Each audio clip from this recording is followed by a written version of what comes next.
Mm-hmm. We're going to go with this, right, for ladder. It's got like the withering nails and things like that, hasn't it? I would prefer that or ladder because like the list I ran in the tournament is relatively greedy because I always planned on banning out the most aggressive deck pretty much. Right. Um, What did you ban then? You let Ionia yeah, I stay in. usually banned P and Z. That was my catch. So if someone brought Burn, I banned Burn, and that would Oh, disable them from playing PNZ Ionia at the same time.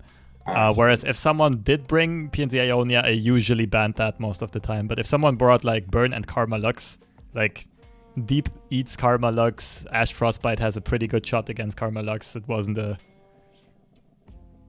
big problem, a big consideration. Mm. So yeah, the list is looking pretty fine. I also like for ladder, I think I like the Thresh. In tournaments, I'd much rather run 3 Maokais, but for ladder, like Thresh can be such a good mid-game stabilizer. Mm. Okay. All right, so if you want, we can hop right into this game. And ladder, I also really like atrocities if opponents don't see the deck list, right? I think that deck list runs too. Yes, it does. Yeah. So in terms of Mulligan, then, is there any kind of generic things we need to think about with Mulligan, or is it completely dependent on matchup? Wait, can you scroll down, please? What I do kind of dislike this list was before the balance patch, I think. So the whales, I'm not that big of a fan of. If you're already running 3 Vile Feasts, I'd for sure. Even with the Veimer stuff on. Yeah, against Heimer they're pretty good, aren't they? And we can't be banning Heimer. I played against quite a bit of Heimer today as well. Okay. Maybe well, what would you put in if we let's say drop what would you put in for them? Scroll up. So the things that are missing are like Abyssal Eye and third Jettison and third Thorny Toad. It depends a bit on what kind of decks we're gonna run into. So Jettison. Currently, I'd cut the Aristocrat for a third Toad any day. Currently, because since the bears got nerfed, Thorny Toads can take 2 hits off of Demasia's bear or ranger. So I would definitely exchange the Hapless Aristocrat for a third Thorny Toad. Yeah, and I. Oh, and a third Abysmal Eye. Yeah, this one's kind of close between Abyssal Eye and Jettison. It probably.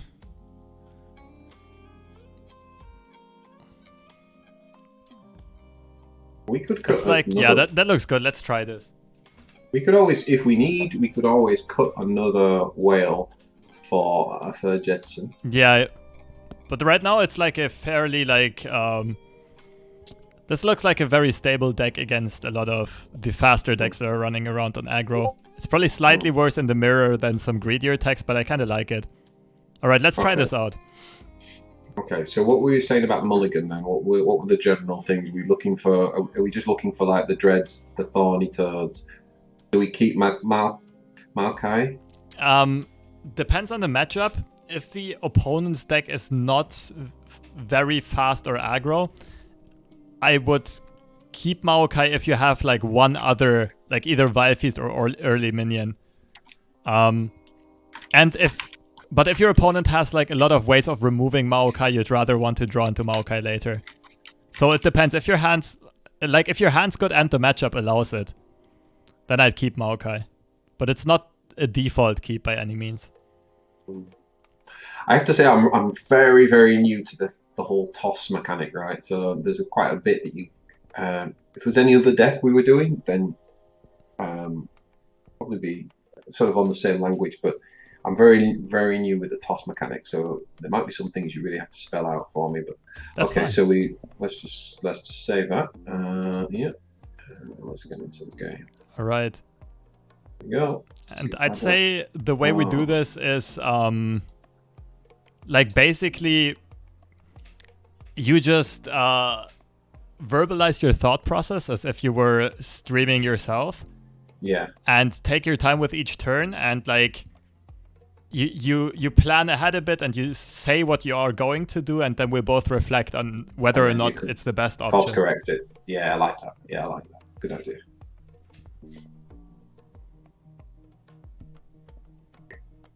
So we're generally good against mid-range decks, aren't we? With this, like, because is that right? Because we're slightly slower than the beefier. Excuse me?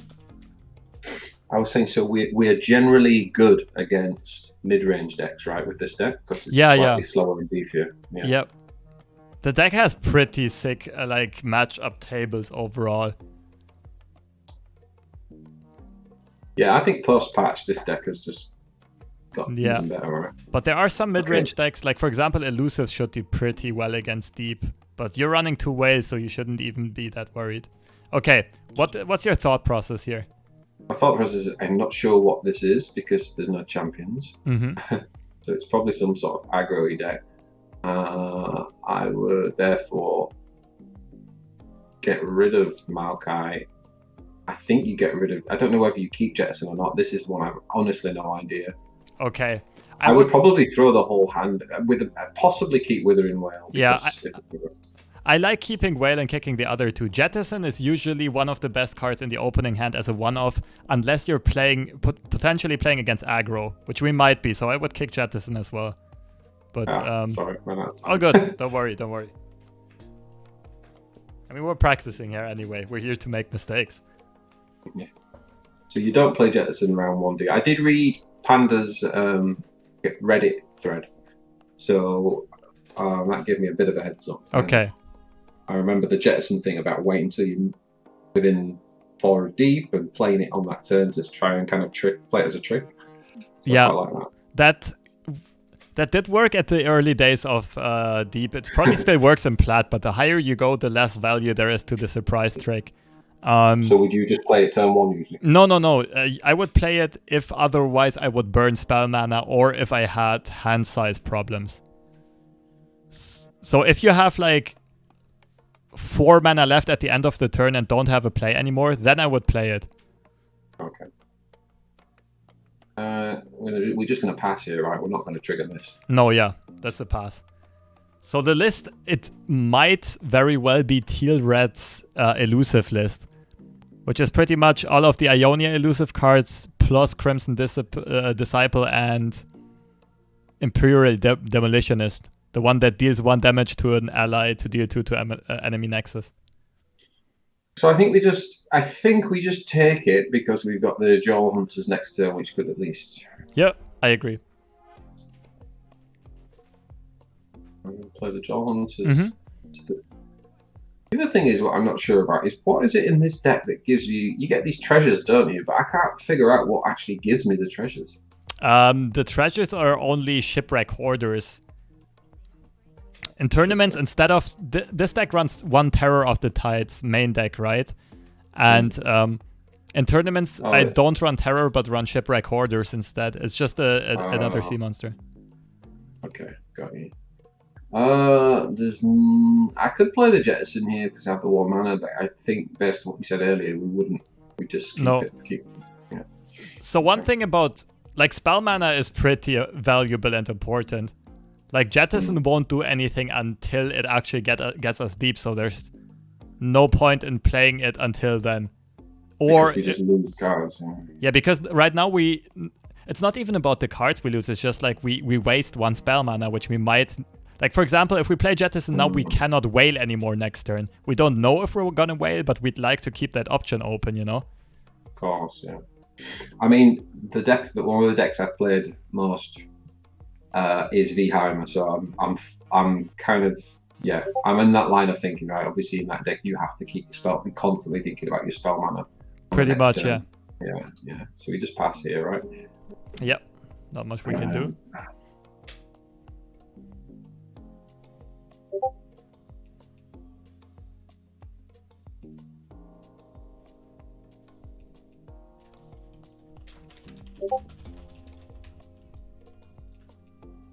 So what's going through your head?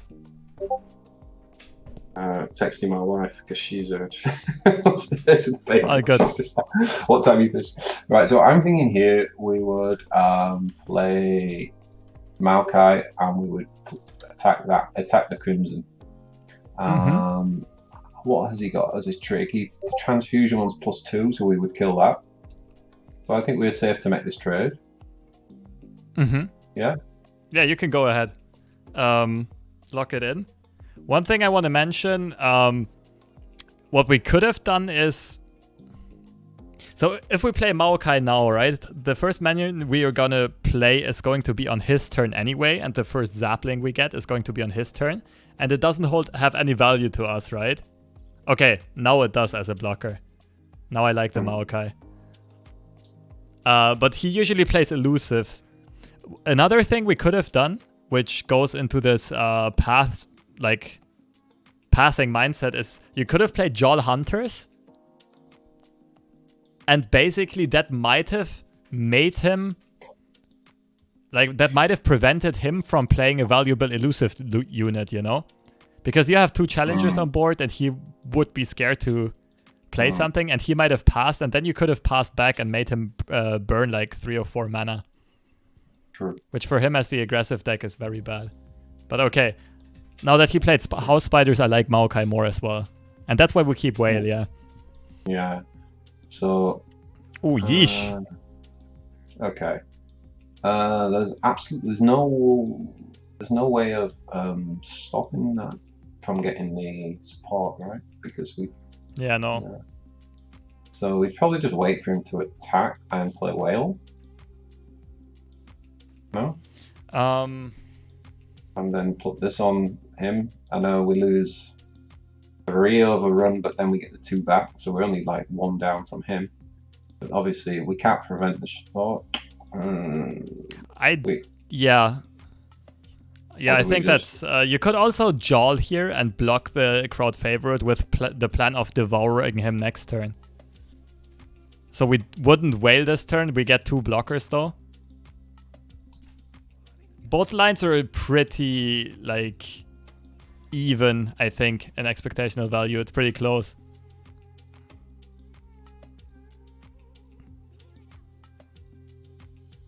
So what are we blocking this guy with? Probably the Thorny Toad. Yeah. That's such a shame as well, because the Thorny Toad gets such good value on these. But we can use this guy. Yep. Now do we block a 2? Yeah. We're setting up a Whale. So the Challenger, the Zapling blocks the 2/3. No, the Zapling blocks the very left unit. Oh, sorry. And the Jol Hunters I would try to keep alive. Because next turn, Whale plus Jol Hunters pulls the crowd favorite. Always already think 1 turn ahead. You know, if we Whale the next turn, or even on his next swing, and we pull the crowd favorite with Jol Hunters, is just about his whole board is going to be cleared. Yeah, I see, yeah. So we just want to bank the mana, right? Yeah. What we also could have done would have been block the crowd favorite with Jol Hunters at the expense of quite a lot of HP.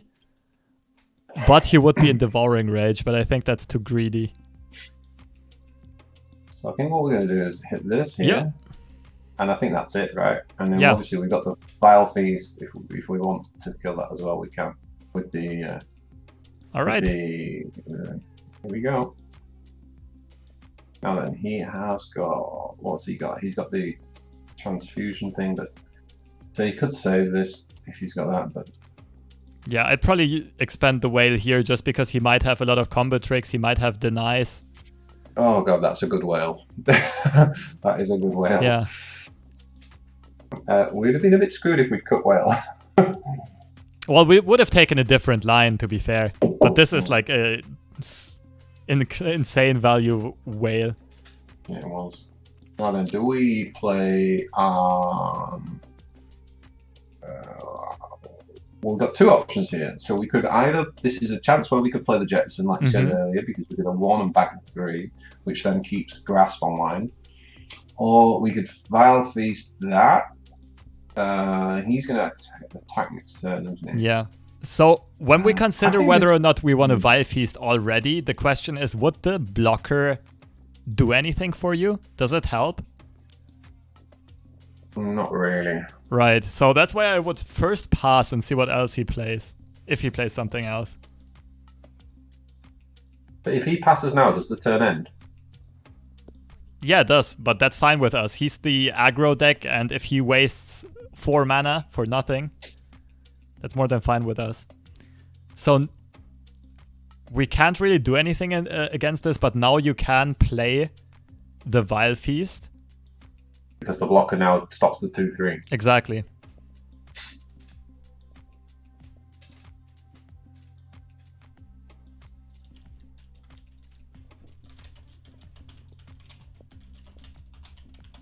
And then we just pass, right?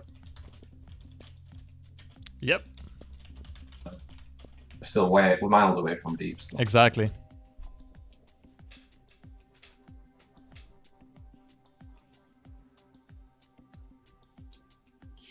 Okay. What is this deck?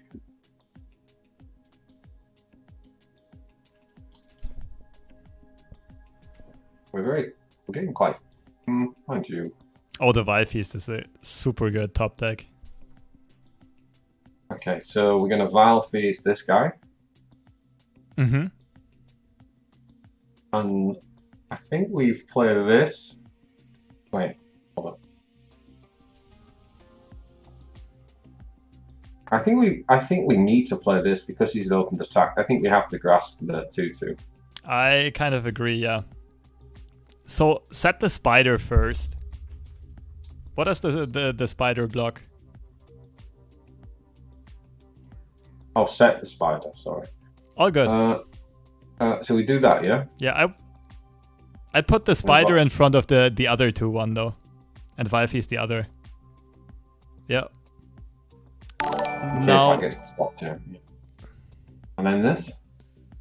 Yeah, we're not in the need to play it yet. I would probably wait and see how he reacts first. If he uses transfusion or something like that.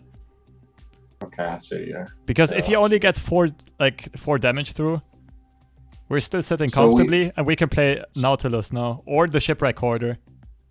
So in order to have the initiative advantage with Grasp, we were basically risking sacrificing 2 health. Because if he didn't play a trick, which he didn't, then he would hit us for 2. But that was the trade-off we were making. We'd rather have the initiative. Exactly. Yeah, okay. So this is one of the key turns where you need to click on your deck and see how far you are off deep. And where you need to plan ahead how fast you can flip the Nautilus. How do you know how far? Oh, Nautilus. Yeah, you can just look at cards left. Because you go deep once there's 15 cards left in your deck. Sorry, I'm running out of time. I don't understand, but let's just split the play and then you can tell me. All right. I'm 10 away from deep, it says. Yeah, it's actually close between Devourer and Shipwreck Hoarder. I'd probably play the Devourer onto the 2/2.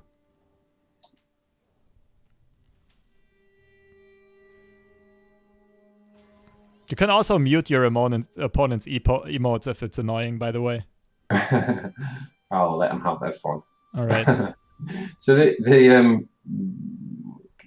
we use the jettison here? 8 away, that puts within 4. Okay. We pass here. Pass here. Like, jettison is a burst speed spell anyway. It doesn't matter if we play it now or next turn. It's the exact same outcome. Yeah. Okay, so he is empty. So, well, that's good. That's a good pickup for us. Click onto your deck again. On your 7 deck. Away from this here. Yeah. Well, that also works. So once it says cards left 15, we're deep. Oh, so we're 7 away. Exactly. So Maokai is gonna toss 2. The Deadbloom Wanderer. 6. So if we play like a minion and jettison, we'll go deep on our opponent's turn. But I prefer playing the Dead Bloom here. Dead Bloom. That's the lifesteal unit. Oh yeah. Oh, okay, we milled the grasp. And atrocity. Oh no. Okay, we don't have any atrocities left. So yeah, but we don't need it to win. No, not in this match.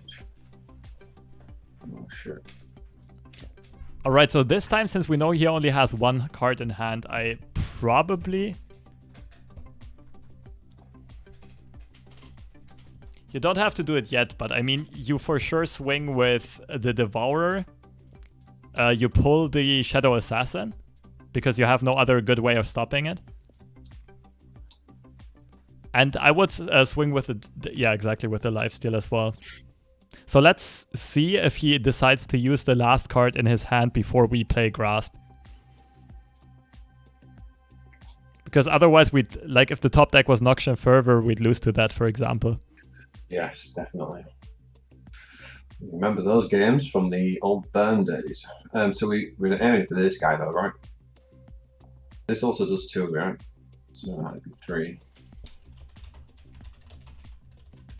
That's noxious, yeah. Or it could be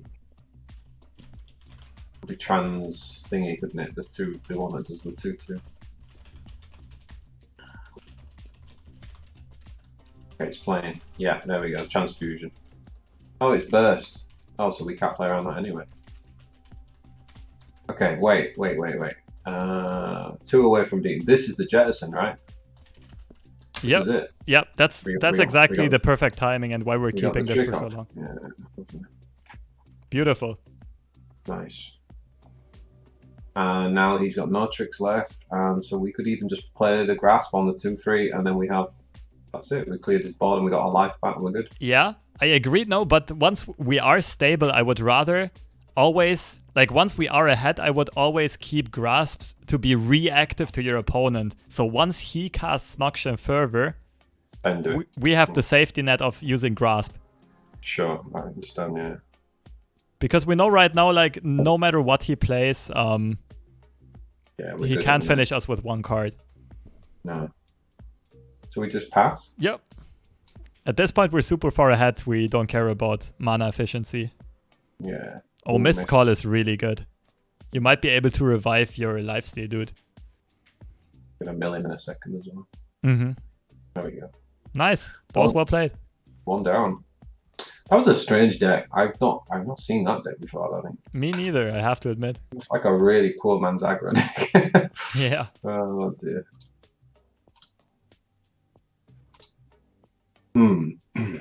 Yeah. So that was almost like a classic, like the classic anti-aggro play, right? Just really all we're doing is just surviving until we flip the board and we kind of take over the game. Yeah, exactly. Not much of a win con other than that needed, really. Yeah, you're outgrinding your opponent pretty much. You win by stabilizing. Okay, so now we've got kind of the opposite, right? We got a Karma deck with Ionia. So this is going to be a control with big YOLO, all freeze even. Mm-hmm. Alright, so in that case, so normally, so we would maybe keep Thresh then? Yeah, I like keeping Thresh. What is he going to have with the Vile Feast? Is going to be good. I think we get rid of Vile Feast. I mean the 1/1. Yeah, I agree. Like, in most cases we keep Vile Feast, but against this deck, like both Freljord and Ionia most likely don't have a lot of 1 HP units. I think we keep Jettison as well, right? Yeah, Jettison is a keep for sure. Oh, keep. Oh, keep. Okay. I was going to say kick. And we keep Thorny Toad just to have a 2-drop. Yeah. I like it. Plus, nice, that's a great starting hand. So do we always keep Jettison then? Is that what we're saying? No, because we wouldn't have kept it against aggro. So we always keep Jettison except for burst aggro. Exactly, because it's basically against both midrange and against control, your win condition is going deep as fast as possible, right? And against midrange, your deep condition is just playing big sea monsters and Nautilus, and that's why going deep is important. Whereas against control, your main win condition is Maokai and blowing up your opponent's deck as soon as possible before they can draw their combos and so on. But he also requires a lot of tossing and deep. And that's why against both midrange and against control, Jettison is one of your better or best cards.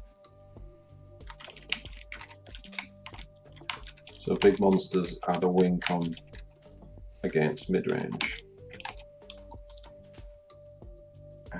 So we just attack.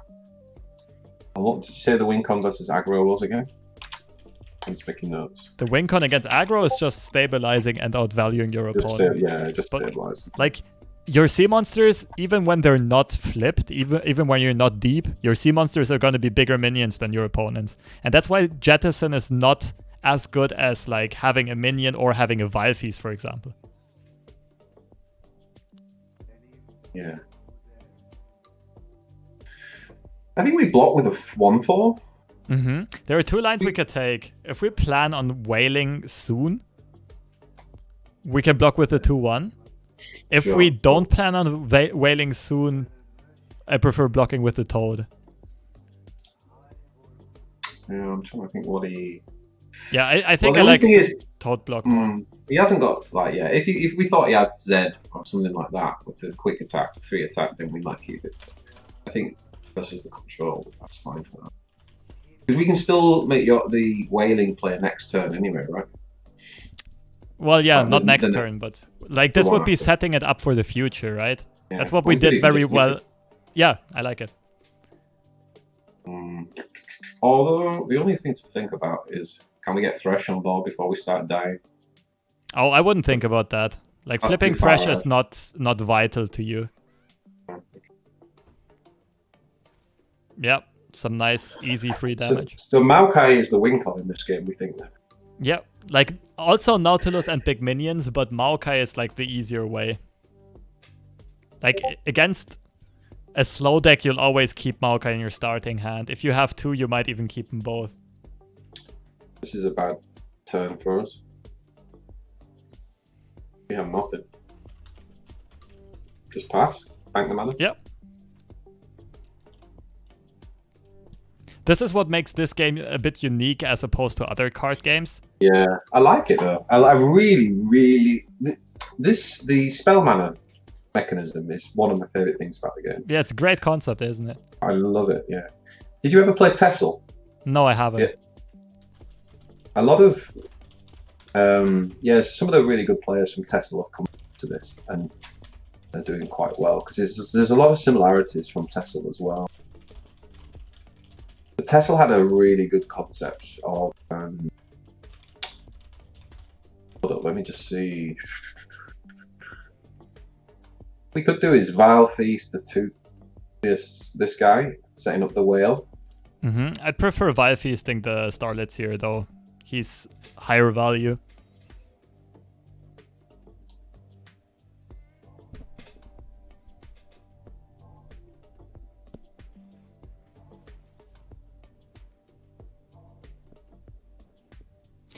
Oh wow! Okay. This whale is going to be good. He has got 1 mana though, so he can do the +2, right? Yeah. This, by the way, if we reflect on our decision who we're going to block the Starlet Seer with, if we would have taken the other line earlier, like if the 2/1 would have blocked the Starlet Seer instead, we wouldn't have the 2/1 on our board, but we would have like killed him anyway, and we still would have Vilefeast for the Shadow Assassin, right? Oh yeah, it's true. Like, of course it was too early to be able to see it at that point, but like, it's still good to remember the impact of our lines. Abysmal blocks this. And Thresh kills it. But Thresh, Thresh has got the Challenger, hasn't he? Of course. Yeah. I forgot that one. Yeah, so one of the things Tessel had, which was fantastic, was it had this like comeback mechanism built in. So like, you know how you've got 20 life on your Nexus? Imagine if every 5 life you had like a crystal against your life. So you'd have one at 15 health, one at 10 health, one at 5 health. And when they broke that crystal by getting you below 15 health, you would draw a card. Oh. So, yeah, exactly. And then they had... let's just do this with I guess everything, right? We just attack with everything. Yeah, we can full swing here. Yep. And then they had a special word called prophecy, and the prophecy cards were kind of underpowered, right? So like, I don't know, a 3 mana might be a 2/2, which would be crap to play on 3. But what it meant was that if the card that you drew from having the rune broken was said prophecy, it would automatically play it. So it was a comeback mechanism if you were behind in the game. Ooh. You know, really, really cool, because it meant that when you were ahead, instead of just like trying to win more, you had to be careful because you could swing back if you didn't. You know what I mean? Yeah, that's a very interesting concept. It's one of the coolest concepts in a card game. Yeah, that's like very beginner friendly too, or rather like very underdog friendly. Yeah, there was some problems with it because obviously the prophecy cards, some of them weren't very well balanced, and that caused problems. Okay, so we got 6 mana. So obviously the problem with this is, right, we can obviously play this lie. No, we can't. I thought it was 4 basic. Oh no, it's not even the right one. All right, ignore me. I think we just play this lie then. Yeah, I like it. I thought it was the obliterate one. I get. They look kind of similar, right, on the art? Well, the color patterning is very different. This one here, right? Devourer decks. Right, so there could have been a case made for salvaging this turn and having more options next turn. The reason why I really like Abyssal Eye though is that we can flip it on our next attack. Like if you see how many cards we have left in deck, if you have a look there, we're 12 cards off deep, right? We draw one and we can go double jettison into salvage, which is a total of 10 toss and 2 drawn cards. Which means we'll be at 14 cards once we do that. Now the question is, do we want to get rid of Karma, or do we pull the Shadow Assassin aside to get the 6 damage hit with the fish? I think we want to get the hit with the fish because it brings us closer to it. We can basically go deep, right? Yeah, I agree. If we do this, and then we attack with this, go full swing. Yeah, I really like it. I think a lot of people would have preferred to just go for the higher value target and hook. You should have. Yeah, okay, it actually turned out we baited the brittle steel out of him. But you should have, when you queue in the attack, before you press OK, you play both jettisons and salvage usually, just in case your opponent doesn't have an answer. Yo, Mojo coming in with the resub. Thank you, man. Thanks, Mojo. Appreciate it a lot. How's the exam phase going? How are you doing? Yeah, play the 2 jettisons.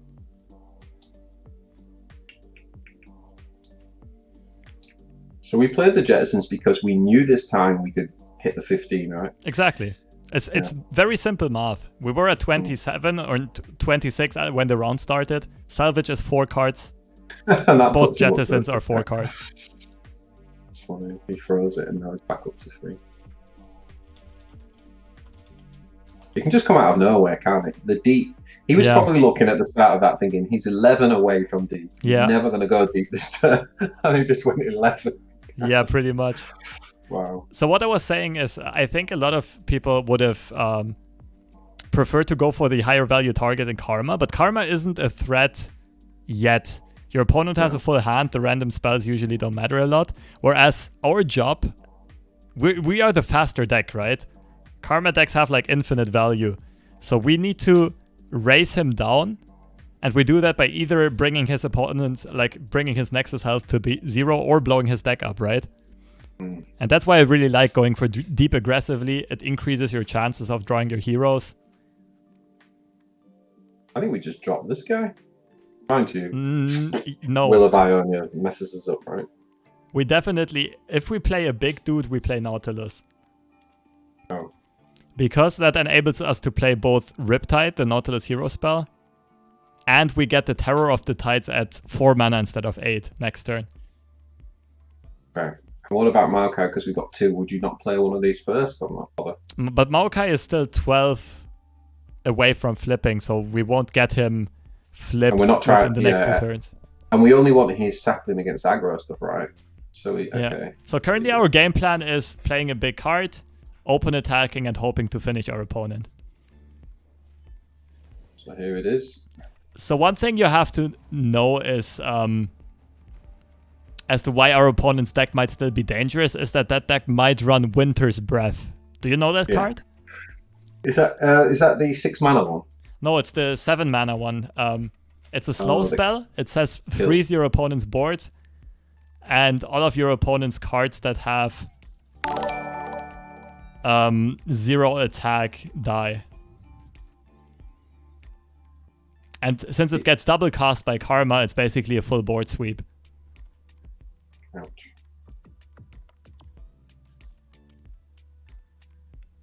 Okay.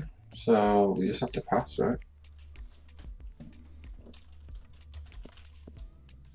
That's one will down, and he's about to flip, isn't he? Okay, now he's a problem. Or she's a problem. Ooh. That's a threat, isn't it? What's he got that has actual damage, right? There's nothing that actually can do damage, is there? There's no damage spells with these two.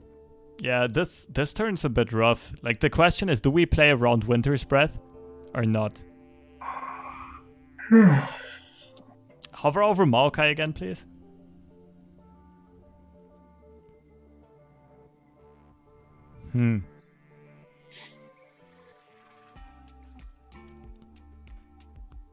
Like, there could be a case made for open attacking. Thing is, if we play Jarl Hunters, we also don't play any, like, of the big cards. Like, we could play Maokai and, like, hope he doesn't have Winter's Breath, which is very risky. I think I like this. Either Swing or Jarl Hunters, I'd go. You need to hurry, though. That's fine. If he passes now, we just literally do nothing. It's really bad for us, yeah. Oh, God. Oh, he burned a They Who Endures. That's really good for us. Okay, Atrocity basically might win us the game on this spot. The thing is, our opponent still has 2 wills in his deck, right? And 2 deny, so we need to set the Atrocity up. Play the Nautilus, though, quickly.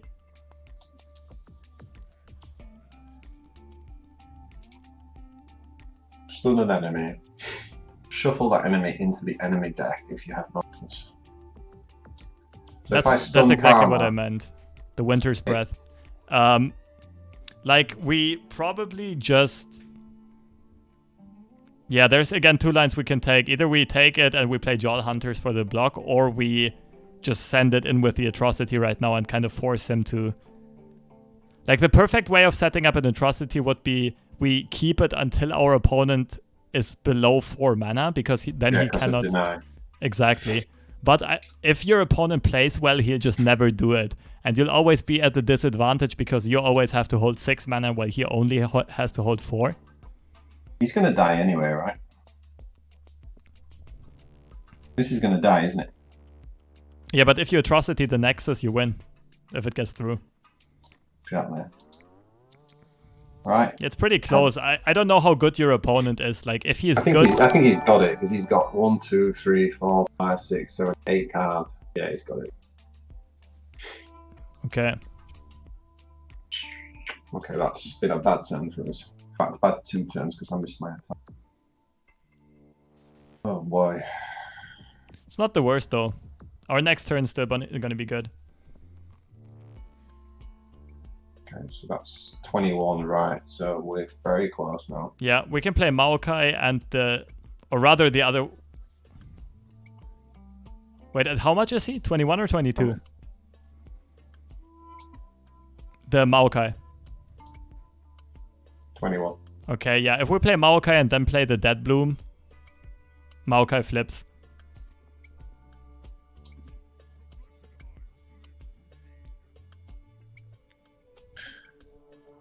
No, that would be 24. Oh, because you toss 2 from Maokai himself. Good question. If you were to Val Feast here, the 3-1, and get the Spiderling, does that trigger Maokai's toss 2? No, it doesn't, because in the card it says when you play another ally, and play is always like playing it from your hand. Otherwise, if it said summon, like on Dead Bloom Wanderer, for example, it says when I'm summoned toss 3, and that's why if you use Mist's Call, the effect like reactivates. Okay. Now, it's one of the games that I watched you play with this in the tournament, you kind of held your Nautilus right to the end. Is that to do with the he kind of he puts stuff back in your deck, doesn't he? Yes, but I think that was when I was playing. Oh, he has another one. Okay. Oh. We let this go through first. Maokai already did his job. We don't really need him anymore. But we do need the blocker, so... no, actually, Jaw Hunters is better, yeah. Yeah, we might get him. So we got 4 cards left. Matt's going to get rid of... Yeah. The only question is whether he holds another Karma in his hand, because then he can just reshuffle Karmas infinitely, right? Hmm. Oh, but now he tapped out of mana to play the Karma Hero spell.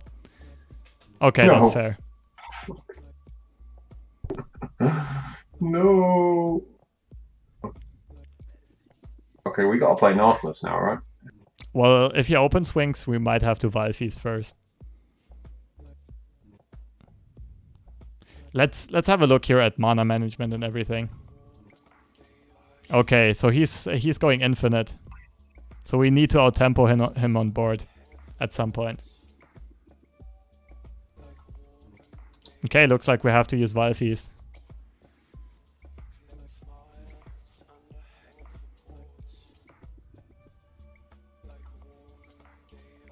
Oh, never mind. With the double cast, it's an OTK Karma. That's unfortunate. I have no idea what just happened. Well, it's Karma on level 10. She's a bit busted. There's not much you can do about it. This is probably one of the decks with the best matchup against you. So, like, it's not too sad to lose this. You know what's really strange? That's 2 decks now we've played. I've never ever seen those 2 decks before. Yeah, I've never seen them. I agree.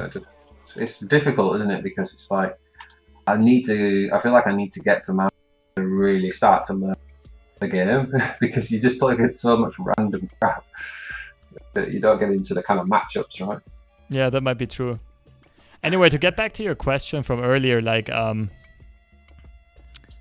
think I didn't, like, if it was against an Ash Noxus deck, I didn't play Nautilus because he is the easiest Culling Strike target on Earth before he's flipped. Sure, yeah, that makes sense. So, what do we think here? Oh, God. Fizz, no, I'm struggling with shape. We want elusive stuff, right? Yeah, but it costs 5 mana, right? It's too late. I think we just get rid of the hold. Yeah, I like it. Kick it all. Whale is going to be pretty good here. It threatens to kill Fizz without being able to get fizzled. Oh yeah, because it doesn't direct target. They always have it. They always have it. Well, that's the hallmark of a good card game player. Exactly. Skills.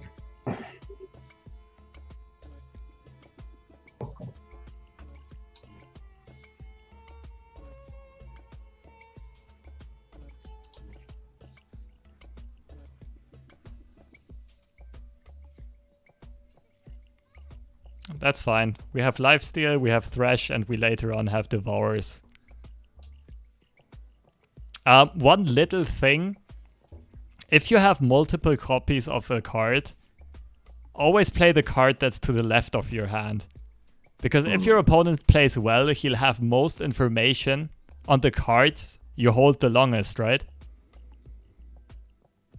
You know what I mean? Because you're holding that card for a longer time, he can already make assumptions like, it's not gonna be this, therefore it has to be one of those. And when you play a card you recently drew, your opponent does not have much information on it yet. But that's a very like tiny thing. So, a question here: Would you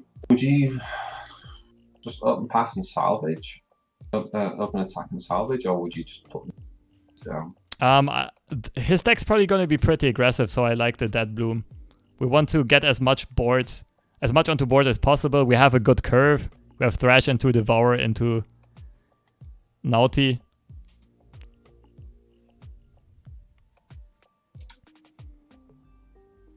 Double make it, right? Okay, if he has it, he has it. Not much we can do about it.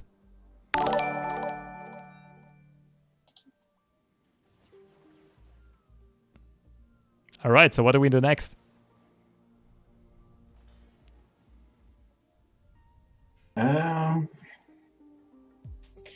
Salvage? We haven't really got any spells that we're kind of banking on, so I think we just salvage it. Yeah, I like salvage here too. The other, like, we could consider banking the mana and just playing Jettison. Oh, because of the one. That does allow us, in case we do top deck, Whale, Vilefeast, or... It's like the I'd say the faster line, right? Yeah. Okay, now we mill 2 Vilefeast. That's unfortunate.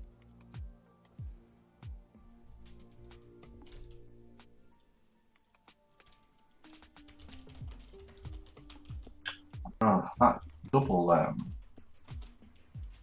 it's horrendous. I think we should have just open attack with one of them. It was a bit greedy, that. Throwing all our life gain away. Well,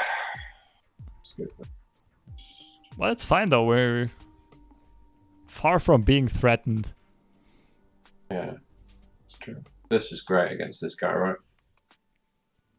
Yep, Thresh is pretty much the nuts against Fizz. Unless he plays Battle Fury now. Battle Fury. Oh, plus 4/4. Plus 8/4. Plus 8/4. What you're thinking is Fury of the North. Yes. Oh, plus 8 for. Oh god, no. We just pass. And yeah. Okay, so we're 3 away from D, but we don't actually have anything down. Okay, click on your deck, please. 2 from D, right? So we can now play this. Yes, I do think though. I think I like swinging in. Wait, give me a second. It kind of depends what we play around. If we play around like double Fury of the North or a lot of buffs, I prefer swinging in with Thresh first. And then, like, he's gonna react, expend his mana, and then we can Devour over the top. Whereas, yeah, do that first. Lock it in. Because if he plays like Fury of the North and Elixir, for example, onto Fizz, or Devour would not work. Whereas we also cannot pull with Thresh anymore because Fizz is going to be like a 6/7, right? Do we want to save this for the next Fizz? Not really, but I'd probably still pass once. Like, we're the slower deck. We don't care if this gets passed back. Just pass. Yeah. See, this is something I need to get my head around. I would have never passed there. See, now we have the perfect target.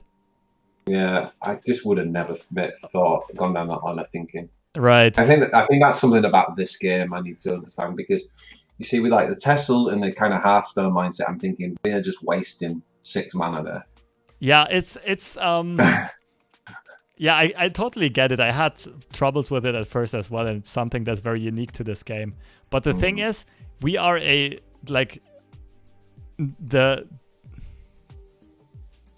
this is where we jettison and make our opponent cry. Yeah. Like, second Elixir is going to be good for him, but like, and then he already wasted 2 Elixirs. So the reasoning behind it is we put our opponent on a clock, right? Like, as soon as we hit, I don't know, turn 10 or maybe 11, our opponent loses, and we're in control of this game. That means he has to play faster. So, as long as we're not really behind on board, if we both pass and burn mana, it's actually an advantage to us, right? Because we get closer to our win condition. Because so this is, yeah. We basically force him to be proactive because he's the faster deck, and that allows us to get more value out of our reactive cards. It's just something you need to practice. There's like, I know it's very non-intuitive, but yeah.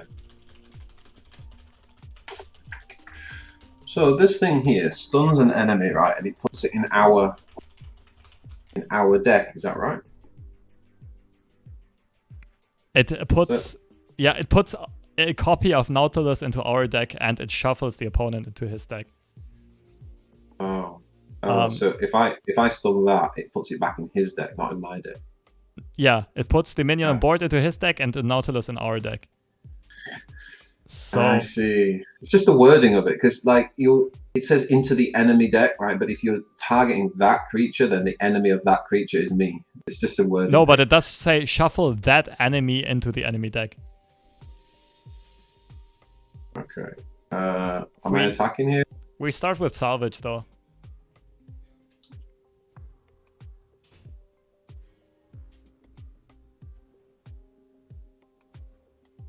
Alright. Picked up Abyssal Eye.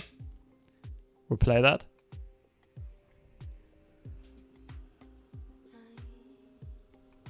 So what's the thresh target here? Well, there we have it. There we go.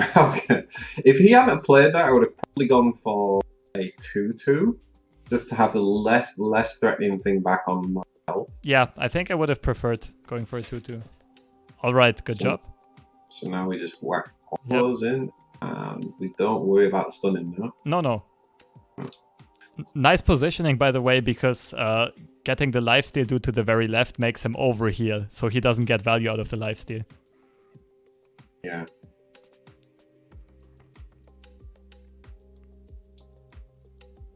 So he had to go with the 3 here, didn't he, because of fearsome. Good.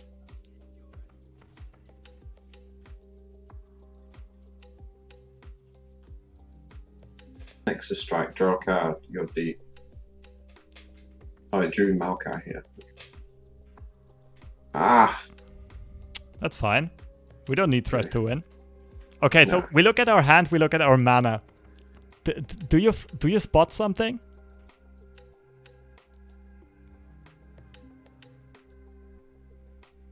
So next turn is going to be turn 9. With 3 carryover, which is 12. So we would have double our atrocity. Exactly. We're already holding lethal in hand. So we could drop the 2, right? Yep. But we have to bank 3 spell mana. Yeah.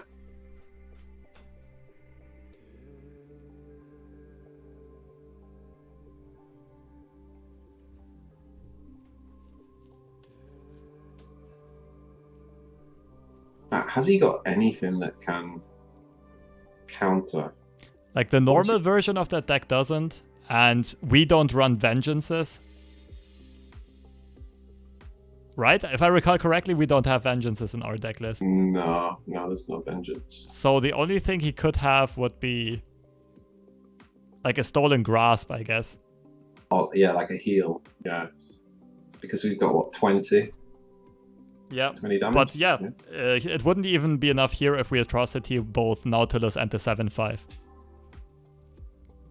So we go for it. Well, you can. We just wait and see if we can get another attack in. Like, yeah, no, but you're probably fine to just go for it. I was thinking if you for some reason play some random tech, but like there's no way he plays Flash Freeze in this deck. Yeah, just go for it. Oh, problem is he's thinking now, like, why on earth has he just killed that when he hasn't got lethal? So we give him the. We give him the. Oh no, we messed up. Oh god. And here we go. He's on 3 mana.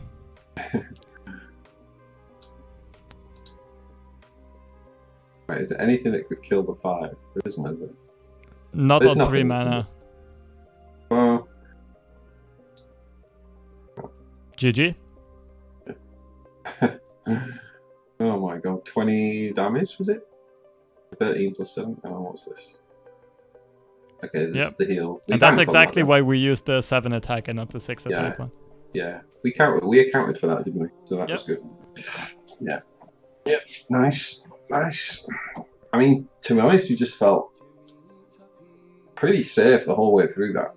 Yeah. Well, in the opening and mid game, there was like this little time frame where we were on like 10 or 12 health, and he played like he had this very wide board, right? But that was just like 1 or 2 turns, and we stabilized quickly. Yeah.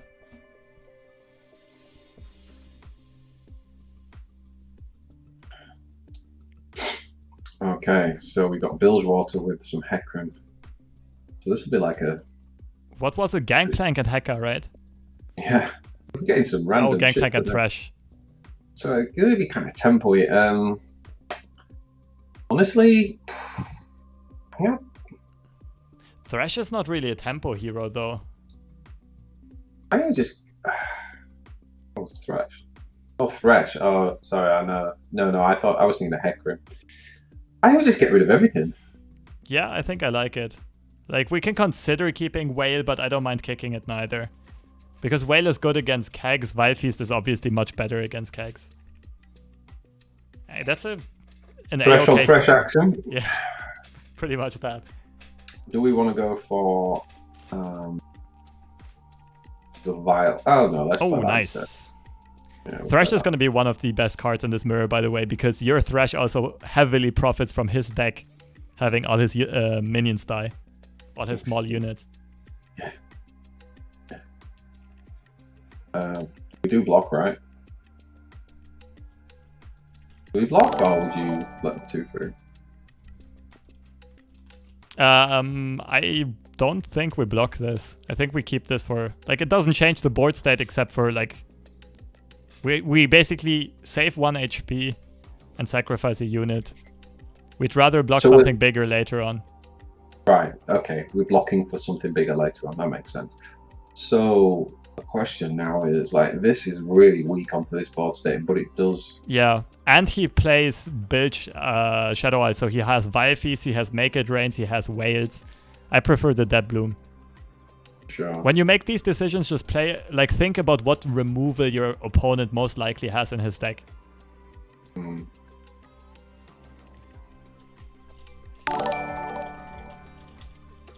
Now then, we can attack with that. We can attack with that. We can't attack. As I say, we can attack with that, but then we're in Vilefeast range, right? Although I like our Vilefeast now on that. Yeah.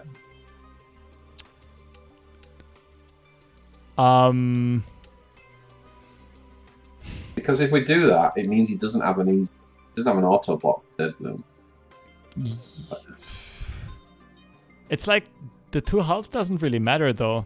The thing is, if Dead Bloom blocks on attack, he still gets a good Whale or Make It Rain next turn. What? Okay, so we're not going to attack, so we might as well pass. I like pass. Yeah, I like that the most. I think. Do it on disrupt his attack. Exactly. We're the slower deck, aren't we? Yeah. I think. He's probably going to have Riptide, and he's probably going to have Ledra as well on this. Exactly. It does look a lot like he's trying to set up Make It Rain.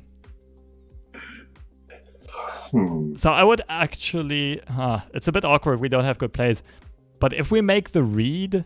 Like, the best play would have just been Vilefeast the 3-1 and take the block to the right. But if we play around Make It Rain or Whale, the 2-1 blocks the 3-1. And we let the rest get through. See. Yeah. Do we salvage? Not yet. First we see if opponent plays anything.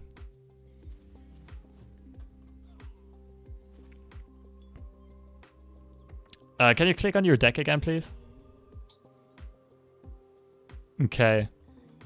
Sure. I think I like salvaging here. We're playing Thresh anyway next turn. There's no reason to play Jarl yet. Nothing on board we're scared of. Toad's pretty good. That's your most efficient way to, yeah, block his all his little stuff. Yeah, and trigger Thresh, right? Yeah, good point. So we drop Thresh. Mm-hmm. And we attack with... Okay. Okay. Has he got anything that can buff Thresh? I don't think he has. Bilgewater and I don't think he has, right? So I think we could probably just do that.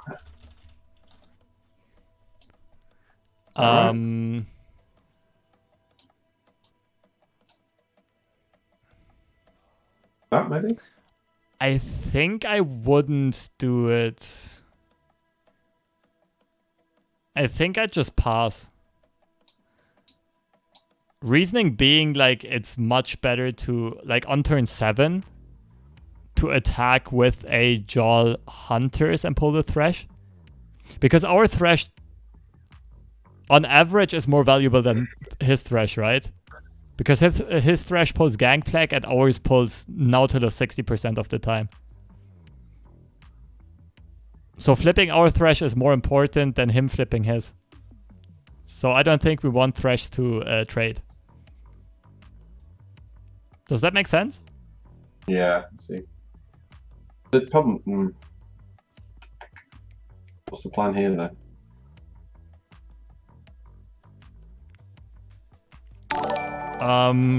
Probably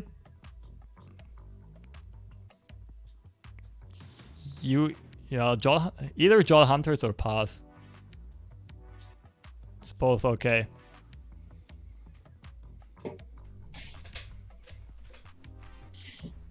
Okay, we lost that now. Well, the Toad can block the 1/1. I think what I would do is, yeah, exactly. And Thresh blocks a Hapless, and we overall have how many minions die? 1, 2, 3, 4. Oh, he actually won the casino.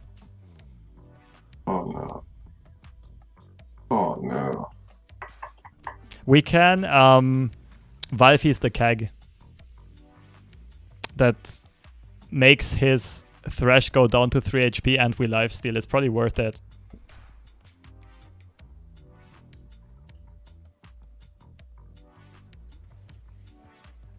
So both Thresh should be 1-off flipping if I am doing math correctly.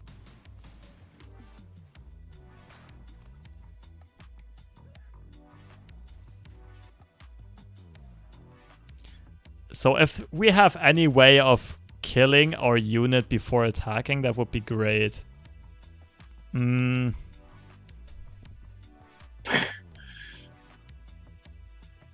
I'm thinking if that's worth it. The thing is, if Thresh pulls Maokai, it's very sad.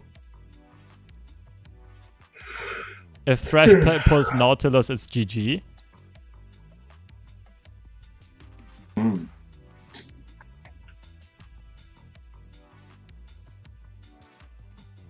But the other thing is if... Yeah, no. He can probably make, like, sacrifice one of his units and make Thresh flip. Can we just... No.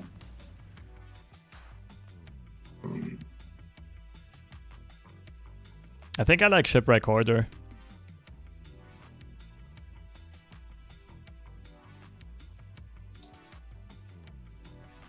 Just play the biggest minion onto board and you can flip him on his attack. And you can block the Gangplank.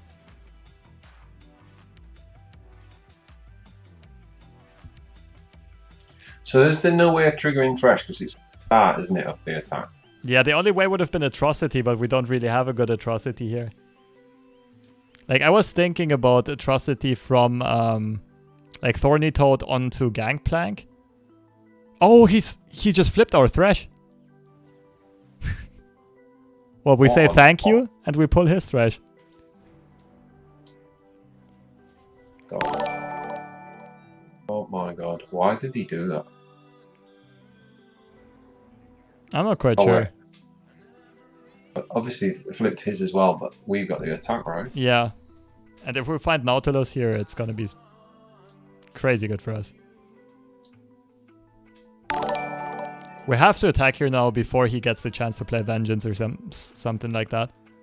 So, do we attack with this as well? Yeah, for sure. Not that.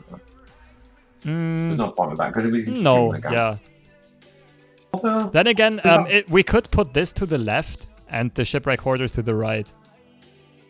Because, click on the deck. I'm running out of time. Oh no, okay. That doesn't attack. Yep, that's fine. I wasn't sure if we were at 17 or 19. If we would have been at 17, you can... Nice. If we would have been at 17, you could have put the Thorny Toad to the left, because if he kills it while blocking, like the Shipwreck Hoarder is gonna flip.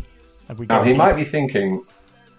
Now, I wonder if he blocks with Gangplank. He does, right? But he could be worried about Jettison here, right? Yeah, like, I'm not gonna lie, a Master player might not have blocked this. A Platinum player probably doesn't think about that as much. So it's actually good for him. That it's worked out well for him, actually. Yeah. 3-head beats 5-head. Never forget that. Ah, we could actually atrocity this from this. First yeah, but I think I like fish into going deep more, because we can just block his Gangplank, the Gangplank we pulls. No, the Abyssal Eye. We don't have mana to... If we play Devour, we don't have mana to go deep. Oh, it doesn't go. Oh, I see. If we play Abyssal Eye, though, he attacks. We play Salvage, and we get 2 or 3 value blocks. Yep, good job. Played the card from the left of the hand as well. Yeah, I remembered. And so then we play Salvage, and then...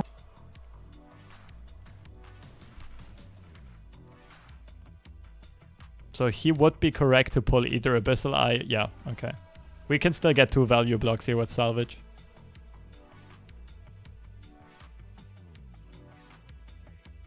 That's really good for us. And we can get a 3rd value block with a Toad.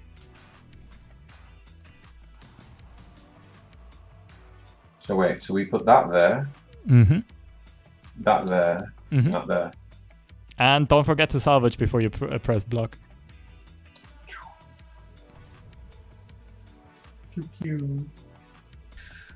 Okay, here we go. Deep time.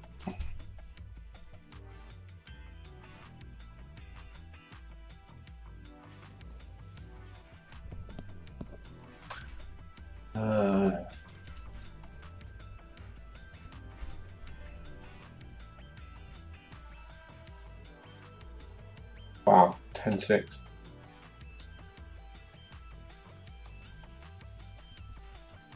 Yeah, so last time he didn't play around going deep and it cost him. This time he did not play. Yeah, this time it's the other way around. Okay, the whale's actually really good for him. That keg was good. Yeah, the combo of that. But still, we can clear out the Thresh easily. We have like basically 3 ways of doing it. Okay, so before you do anything, let me know your game plan here.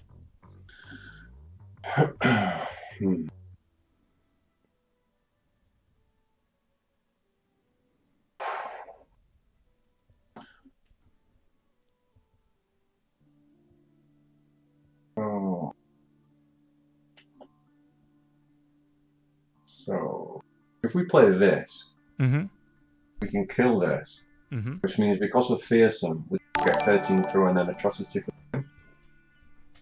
But do we have enough mana? We do have enough mana, actually. Yeah. But he has 9 mana. Like, how likely is it that he does not play a blocker? Well, we could even play an Elusive. That's true. I just let you know, like, we for sure play Maokai first here. Okay. If you look at Maokai, he's at 22. Even if he plays removal now, we jettison and blow up his deck. Yeah, that's what I meant. Like, if we would have gone with the other line, the Devourer would have been a waste compared to blowing up Gangplank. And by playing Maokai, we also get a challenger that already threatens Thresh, right?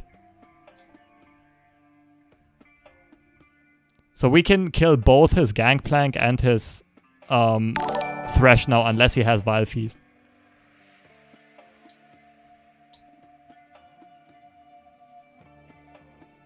Oh, there's the Hearthstone card. Treasure Trove.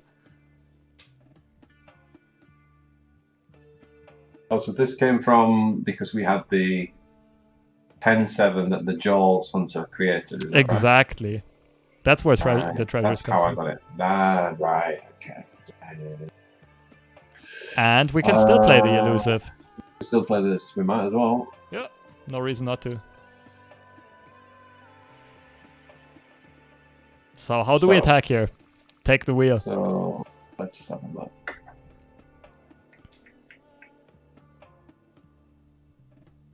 I think we go Maokai into that. Yeah, I like it. Then I think we kill Thresh. Mm-hmm. And then literally play...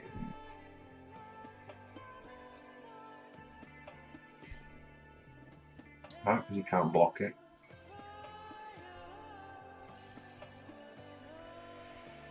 I don't think it matters, these two, does it? Mm-hmm. Yeah, I like it. Full swing. It forces the 4/4 to block Maokai, which means we get one more chump blocker dead. Okay, this time he did not win at roulette, and Thresh dies. I was trying to hit that. It also would have killed Nautilus after the combat if it would have hit him. So we dodged it very well there. But we have another Nautilus though. Oh. Yeah. Like, Nautilus doesn't matter anymore at this point. We're so far ahead. Like, he already did his job. What's more important is flipping Maokai, exactly. Man, this is brutal, isn't it? Yeah, this is like Maokai, totally control. He's like one of the best win cons. So ridiculous. Yeah. He just shaped the meta in an insane way. Yeah, man. That's what I was thinking. It's like, so every time you open the deck builder, right, you start thinking about all these fun control decks you could build, and then you're like, but I get annihilated by Maokai. Exactly. It's just like you can't play anything. Yeah, it's crazy because deep it's decks... kind of unhealthy, right, for the game, from a deck building perspective. Yes and no. Like, it keeps control decks in check, so that control never gets like too strong. But you have the point is Maokai puts a clock on every control deck that exists. Because Maokai can just blow them up usually by turn like 10-ish. So if you're bringing a control lineup to a tournament, you need to ban deep, don't you? More than Ionia. Yeah. God. Okay. So that was yeah, that was pretty cool. Yeah, that was well played. Yeah, but deep is perfect for like learning to plan 1 or 2 turns ahead with the whole toss mechanic, with the going deep mechanic, and like mana management. Ooh, juicy starting hand. Which deck are we up against? Yeah, I'm on. Okay. We're absolutely keeping that. Yeah, I like it. We're keeping one of these, and we're keeping both. This is the best starting card you can have.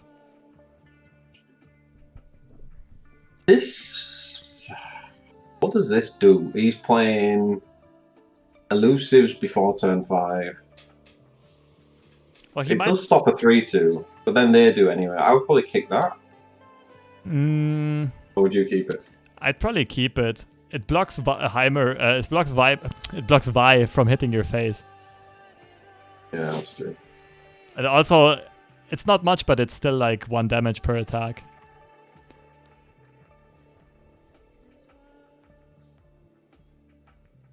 And also, if he plays either Claws of the Dragon or Campunk, it can take 2 hits. Yep, I like it. Gotta play it because, yeah, it's a 3/2 coming down, or it's Mystic Shock anyway. Yeah, he doesn't have mana for Static Shock yet. It's easy damage. Nice.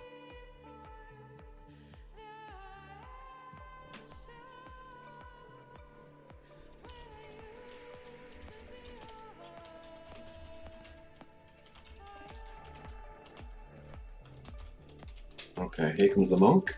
Well, he had it, so that's good for him. I think we just...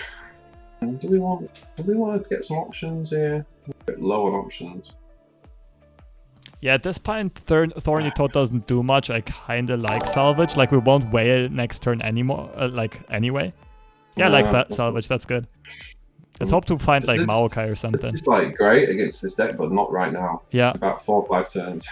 Exactly. And Jaw Hunters is such a good pickup. Oh, yeah. Oh, yeah. I mean, I'm fully expecting... Okay, do you know what, actually? Okay, so he wants to only spend 4 mana here, right? Yeah. I don't think if there's any way we can make him spend more than 4. But most... That would be... Unless he has Beam. If Beams is only removed, then he before he would, right? But and if he has the 3 mana one to get excited, then at least he's burning another card. So really, we just get blown out by Mystic Shot. Mm-hmm. Or Static Shock, but most Veimers don't play Static Shocks. No. And even like trading this for a Mystic Shot is not bad. Not at all. Come on. I think Beam would be great. No, okay, yeah. Yeah, if he beams for 7, that would be insanely good for us. Yeah, massively good. We just have to go, right? Yeah, for sure. It would put the monk into Valfeast range. Oh, please. I think that was a misplay. I think that was a misplay from him.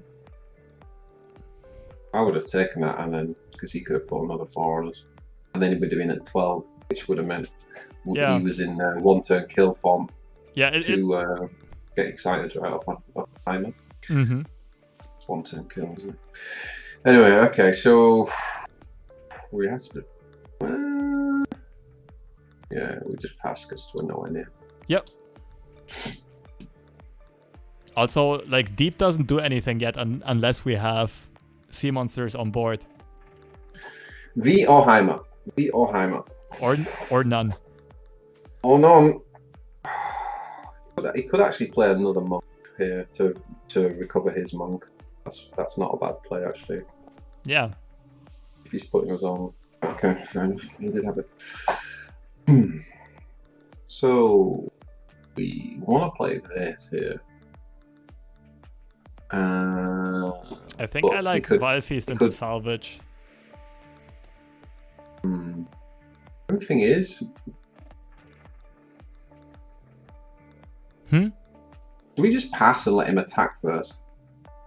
There's no real point to it, is there? No, because if he's going to play the +3, then we'd rather him we might as well do it now. We know before he attacks, and then that gives us information. Whereas if he attacks and we don't block and we do it, and then he gets the +3, guarantees the attack coming through, right? Yeah. No, the biggest downside would be if he passes back. Like, that's actually not something that we want. Oh, it's actually better for us for like that he poses a spider instead of the 2-1. It's not as if we could like contest Vi anyway. I guess Jaws, but so we just take that. Yeah. Or do we salvage? It doesn't matter if you salvage now or next turn. There's no play. I mean now or after the attack, but we salvage this turn. Is what I meant to say. Oh, atrocities are good in this game. 17.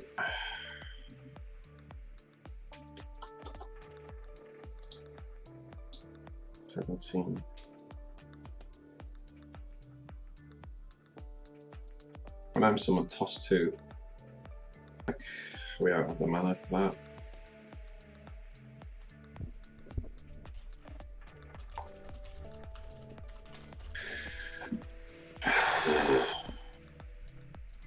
So is it just literally a Jaws Hunter? Yeah. But don't forget, like, it is turn 6, but we're happy banking 3 mana in this game.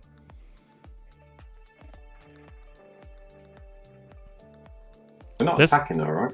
No, this prevents him from playing Heimer unless he has removal for it. Okay. Where? Okay, yeah, but he's definitely got something here. Yeah, but we still have to force it out. He's probably gonna do some like Mystic what's it called? Flash of Brilliance, Flash of Brilliance, and +3 defense. Yeah, or you could put the barrier on with life gain. He burned a deny. He threw away a deny. That's big. That's gonna hurt. That's gonna hurt him later. Now, there's no way we can counter this. Is there? But we don't have to. This pretty much told us he does not have a lot of ways of getting value out of Veimer. He's also burn. It's also his burn, right? He's also getting rid of his burn there. You know, we can go lower. 3 mana. I'd probably pass. The Toad doesn't accomplish anything yet. And this gives us the option to play to play Shipwreck Hoarder into, or this guy into. Well, we just got deep, right? That guy's actually really scary for Veimer right now. He hasn't played any of his +3s though yet. I think we just try it though. Oh my god, that's good too though. But like 1+3 is not enough to protect Veimer. One of them isn't, no, but he could do 2. He hasn't played one of them yet. We could also burn his deny. Yeah, we could also pass and like save the mana for Whale while he's on his attack turn. And just in case he has second deny, we might need to double Whale, and we can still play the fish on our turn. That would be the more conservative line. We're using this to block B, right? Yeah, well, he's gonna pull it with Vi, so I think I'd pass here first.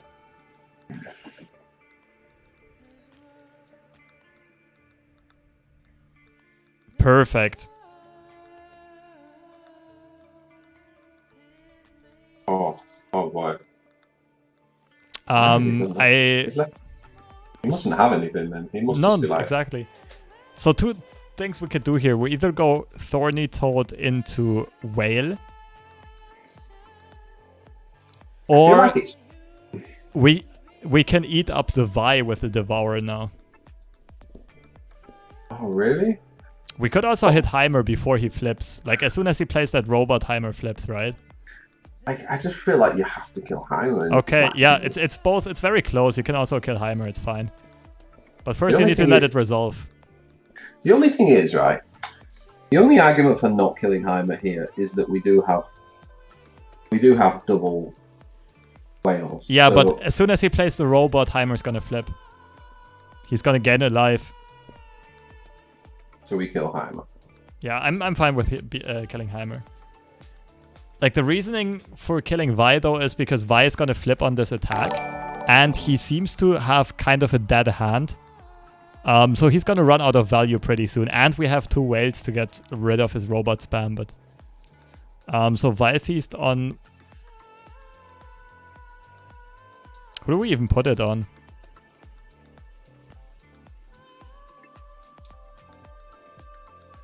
I think we play it on the 6/1 and then use the spider to block Wi-Fi.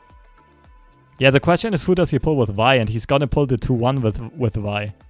So that means your 7/7 can block his 6/1. I'd probably pass here. And Vile Feast one of his elusive bots on... Well, then again, we do take more damage from the 5/5. That's actually a good point. But still, like, we want Vi to...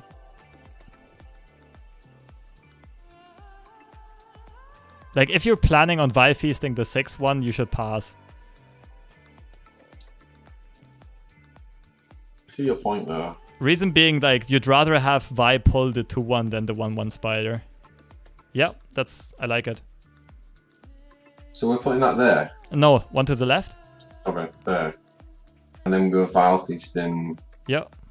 That prevents 6 damage. And we still have our whales for his next attack. Yeah. Yeah, almost disguises a little bit as well. Well, I mean, in the sense that obviously he knows that we wanted to play Devourer, but he could have thought, oh well, if he had Whale, he might not have. So he might. I don't know.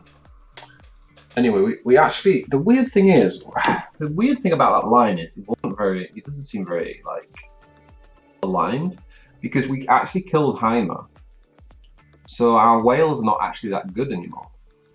Like, it's good, but do you know what I mean? Like, if we'd have killed Vi, but we'd have, you do have a point. Exactly, but you do have a point. Like, Veimer is a high priority target. Like, if he finds deep meditation, he's gonna get back in this game. And Veimer is gonna flip on the next robot. That means all the future robots are gonna have 2 health, right? So it's actually very close. Like, both heroes are big threats in that deck. But it's definitely not a mistake to have killed the Heimerdinger here. Yeah, if you want to play a minion, you should probably go for Terror, because it forces him to block with Vi.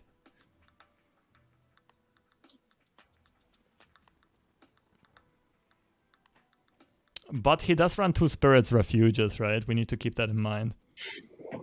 Yeah. Sure about this play.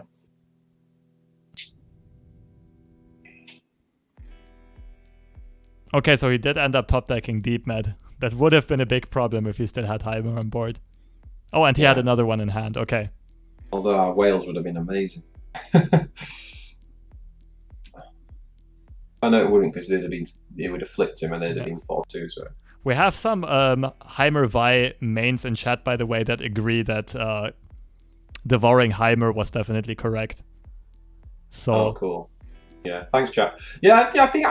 I mean, like I said, from playing with Veimer, I think like any-time you get an opportunity to kill Veimer when he can't defend himself, it's very rare, right? Like, usually he's sitting there bank mana. And that's a good point. That's a good point. Whereas there are other ways with this guy. The only thing is, you have to be careful. We're at 12, 10 at a time, isn't he? I don't think we can't even attack, can we? Why not? What's the reasoning for not attacking? Because we're gonna lose to a 3-1. And why is that bad? It's an elusive. Well, you do have a point that if we plan on double whaling defensively, or like at least expending 1 whale, but if we plan on replaying Terror of the Tides, we should swing. So we keep the spider back. Yeah, for sure. So that Vi doesn't hit our face. Oh, you just let it through. Wait, we've got lethal with Atrocity? He might have lethal. Like, he currently represents 11 damage on board, but he doesn't know that we have. No, there's no way we can Atrocity that. Oh yeah, no, not yet. Only if he taps below 2 mana. So easy. What? You should have whaled 100%. Oh shit. We're at 1 HP right now. Oh no, what am I doing? I was just gonna say, like, you could even consider atrocitying the spider because it denies the 5 damage from Vi. Yeah, we just lost because now he's got double. Get excited. But we have 7 healing.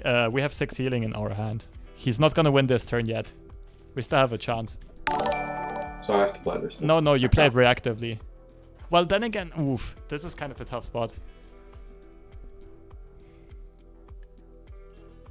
Like, you can only come back if your opponent starts making mistakes. I would open up with a pass here.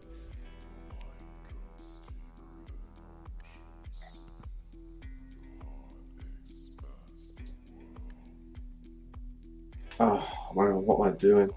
I just did that. Don't worry about it. It happens. We're all human. We all make little mistakes. So I would go for a... Yeah, exactly. Make him expend more burn onto the Nexus, and then we have the option to either use second whale or to atrocity the Nexus.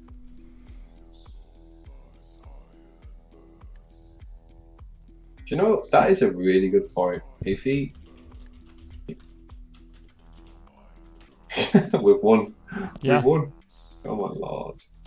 But I do have to say, we only won due wait. Oh no, atrocity. man. Oh. Atrocity the Nexus. I know, but it's like he needed to... Well, even if he targeted that right, the atrocity still goes. Yeah. Oh wait, let me just bow to him here. I like it. The emote game is strong with you. There's nothing I can teach you there. Oh boy. But I know, but to be fair, he's hit like 5 emotes in the last 12 seconds. yeah, he does. Yeah, it's definitely deserved. If he's got health potion, we lose. GG. Okay. But That was hilarious. I do have to say, like here, I do have to mention like a really high tier player. If you offer the pass on turn 9, he's just gonna pass back. There's no way he's gonna proactively expend all his mana to burst your Nexus down if he knows you can run healing and atrocity. Yeah. I just want to say though, Lobster, that I hope you appreciate the next level players that I was just making there. The way that I didn't play that whale on purpose to give him hope and think he could burn me down. That's pretty next level. That's pretty next level. You were the 4 difference steps. Is about it's a matter of intent. If I actually meant to consciously do that, next level. Oh god. Anyway, it worked out. That was a fun game. Yeah. That was a good finish for sure. I think so. We've played like 4 games now. So just thinking about the whale question that we had at the start, I feel like it has been actually a really important card, hasn't it? Overall, there's been a few games now where both the heal and the 1 damage AOE's been really important. But I can see obviously in a tournament layout where he's targeting specific decks, then it's exactly because we ban the two decks we most needed against, which are Burn and Veimer. Okay, we've got Braum, Swain, and Vlad. So Vile Feast are going to be useless in this, right? Only good against Ember Maiden, I'd say. So I'd probably kick him. Salvage, I'd also kick. His deck is going to be fairly fast. But this is just Braum food, isn't it? What do you mean? He plays Braum. Yeah, but he plays at max 2 copies of it, right? He plays 3 heroes and Braum is not to the left, so... Okay. And even if it's Braum fuel, it's just 1 damage per turn, and like he actually has to use his Braum every turn onto it. So your Dead Bloom Wanderer is not going to be Braum fuel instead.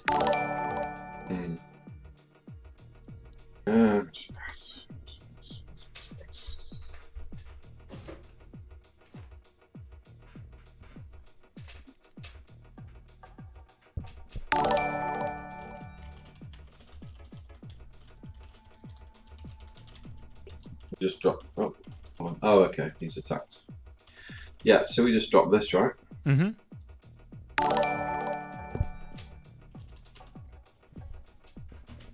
Such a good card. Toss 3, analyzed 3. Yeah, it's crazy good. In tournaments, I also run 3 Mist's Call because reviving it is against the fast deck is super nutty. Yeah. It means you're basically running 6 Dead Bloom Wanderers instead. It's crazy.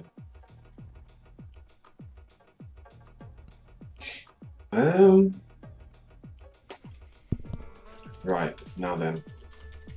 I think we just play both those 2. But do we actually attack? Let's have a look.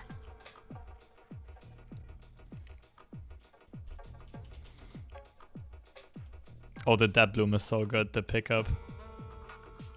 Okay, well, that answers our question. Thing is, we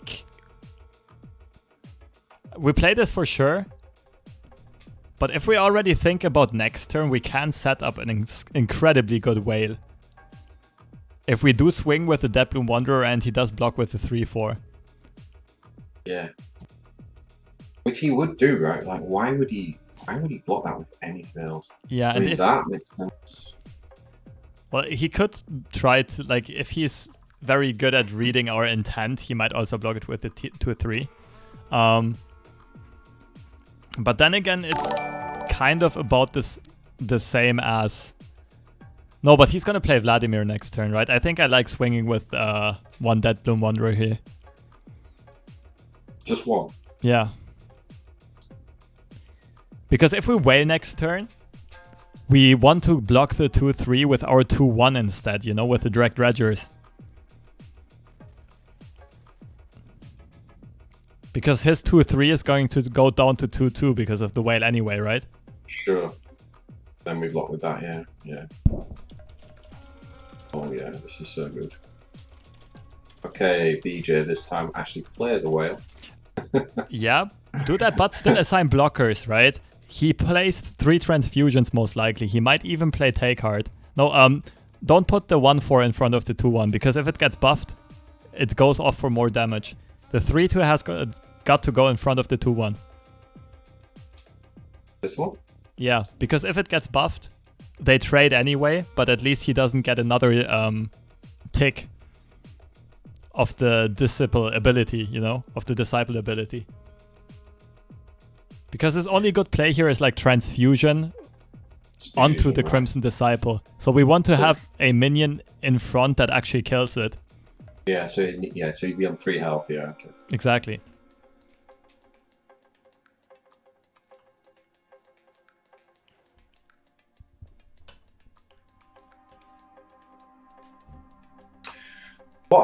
Lobster, what are the decks that you feel like most you have the most comfortable with in the meta? Like the most in-depth knowledge with? Before patch, I think I was most comfortable in playing some kind of Demacia.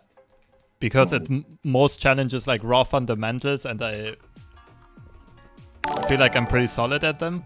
But Demacia got so much worse. That's interesting the way he did it. Like the lifesteal only would have healed us for 1. And the Disciple would have been at 2/1 instead of... Oh. Devourer is pretty good, but... We're still quite a bit away from deep. I think I still like Devourer onto the 2/3 though. Reason being, if he transfuses, he kills his own 3/1. And this turn he doesn't get any value out of the transfusion.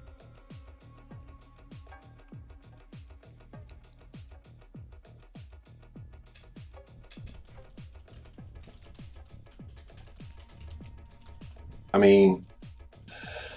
That's fine. That's fine, isn't it? Yeah. Making him use it defensively. Exactly. And it doesn't even trigger his... Yeah, we're in a very comfortable position here. Yeah. So we're just passing, right? We're not attacking. Yeah, just passing it. And we just need 5 more, right? Now, he has 100% got some, because there's no way. Yeah, how far are we off deep? With 5 or 5. Maybe we can just let this go through. Really? It's just 2 damage, right? And if he has a combat trick, he's got to do 2 damage to our Nexus anyway, and he's going to. Like, he only has 3 cards in hand, and of which 1 was top decked. He's probably pretty dead in cards, so there's no reason for us to give fuel to his hand. Because, see, this is another mechanical thing I'm learning. So by pressing pass, he doesn't get the chance to then put the buff on. Exactly. Okay. See, that is just something that's just understanding the way the game mechanic works, isn't it? Yeah, pretty much. So I'm thinking we play Jaws Hunter and then Salvage here. I think I would prefer Nautilus, because next turn we can open up with Salvage and go deep right away. But next turn we still have mana for... okay, let's see. Oh, wait. How many are we off deep? 3 or 4? 4, okay.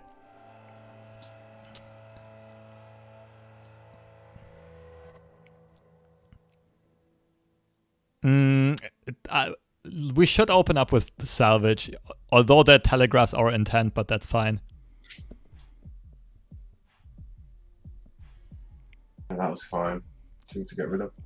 Oh wow, we can just go wide here. Oh, that's such a good pickup too. That's insane.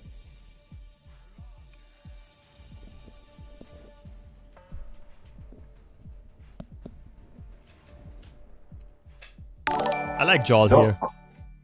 Yeah. Because he kind of signaled us he has another combat trick, like something like Fury or Elixir. I think we just keep playing these, right? Oh, do we just play that? I think we play this block. I think the Dredgers are better. now that we've gone deep, by the way, can you explain to me how do we look at toss now? Right? Okay. Because we're kind of losing cards now, right? That's a very good question. So take your time this turn. I'll try to explain it to you. But toss is only tossing non-champions. Exactly. So we are also getting closer to, although we already have Nautilus. Yeah. So let's first say we did not play Nautilus yet. So toss is the way to increase our odds of drawing champions, right? And Nautilus. So if we need to find Maokai super quick to blow opponent's deck up, or we need Nautilus super quick, we just keep the toss engine alive. If we do play Nautilus and then go deep, like Nautilus play effect is reshuffling the sea monsters back into our deck, right? So if we still need the sea monsters to win, we need to be cautious of tossing after already having played Nautilus, because those sea monsters are going to be gone for good, right? So what I would actually consider... I mean, there's two ways. You could do that, that exactly. And just attack with that, and then say, well, go on and play your trick. Yeah, that's probably the way I would go. I really like the swing. You could have also swung with a 7/7, probably. Yeah, I think I would have gone with the 7/7 as well. But that's fine. Atrocity just beats her next turn. Yeah. Thing with the 7/7 is it would force him to play 2 combat. Oh, Battle Fury. What's going on? Oh. Yeah, but we let him attack. We put Nautilus in front. Oh, we even fought the Riptide. Right, we could even just stun it. Yeah, no. We want mana for Atrocity. Or this. Perfect. He was so far behind. It's ridiculous. So sorry. Let's continue the discussion about toss post deep. So what you're saying is, if we hadn't played Nautilus, then we would carry on tossing, because even though we're throwing cards away, just trying to get to Nautilus, and then he'll put those monsters back in the deck anyway. Yeah. Because we have played Nautilus. What's the thinking? Because we have, well, we don't just waste it, unless we're trying to get the Yoink on, right? So it always depends on our current game plan. Yeah, also this deck tosses for 2 reasons, right? One is to get deep, and one is to get to the Maokai win con, and that usually triggers way after you've gone deep. So that's an extra reason to toss when you're already deep. But mainly it is, like, what's our current win con? If it is finding Nautilus and just building a huge board quickly, then tossing is good, right? And that would be if we're not under immediate threat of being run over, because Nautilus is an expensive card and everything. If we look for Maokai, tossing is also good. It increases our odds of drawing him. But if we are very close to dying, we don't really want our next draw to be Maokai in a lot of cases, right? We would rather want it to be Vile Feast or Vengeance or Withering Way, Grasp of the Undying. And that's when, like, there are some situations where you want to be cautious with tossing. But in this deck, like, 90% of the time tossing is good, because you don't care about going down to 5 cards in deck, because you can go infinite, right? Whenever you play one of the hero spells, another one gets shuffled into your decks. So you'll never really deck out. Unless Deep Mirror, of course. So the danger would be that are we happy to keep these two, by the way? I think we're playing some aggro deck again. Yeah, this might be Teal Red's deck. I like it exactly the way you did it. Someone's streaming this, because I've never seen this before. Yeah, so the only concern is that you end up milling your own Maokai, right? No, heroes can't be tossed. Oh no, they can't be tossed, right. So toss is almost always good. But what I was saying earlier, so let's say we play Nautilus on board before we go deep, then we go deep while he's on board. And for example, in a Deep Mirror, we don't really want to toss all of our sea monsters. No. Because we're more in a value game, right? Like when you're grinding out value, exactly. But your tossing is working against you, because you're actually losing value. You could have, Exactly. even with the sea monsters, you could play it, it dies, and then Nautilus to bring it back. You doubled the value, right? Yes, but there's also two ways to approach this, because you can say like, okay, I blow his deck up with Maokai before he has a chance to draw a lot of sea monsters. That's true. But most of the time, it's like, if you play Nautilus and toss all of your sea monsters afterwards, your opponent, if he plays Nautilus himself, he can fill up his board super quickly because the sea monsters cost close to no mana, right?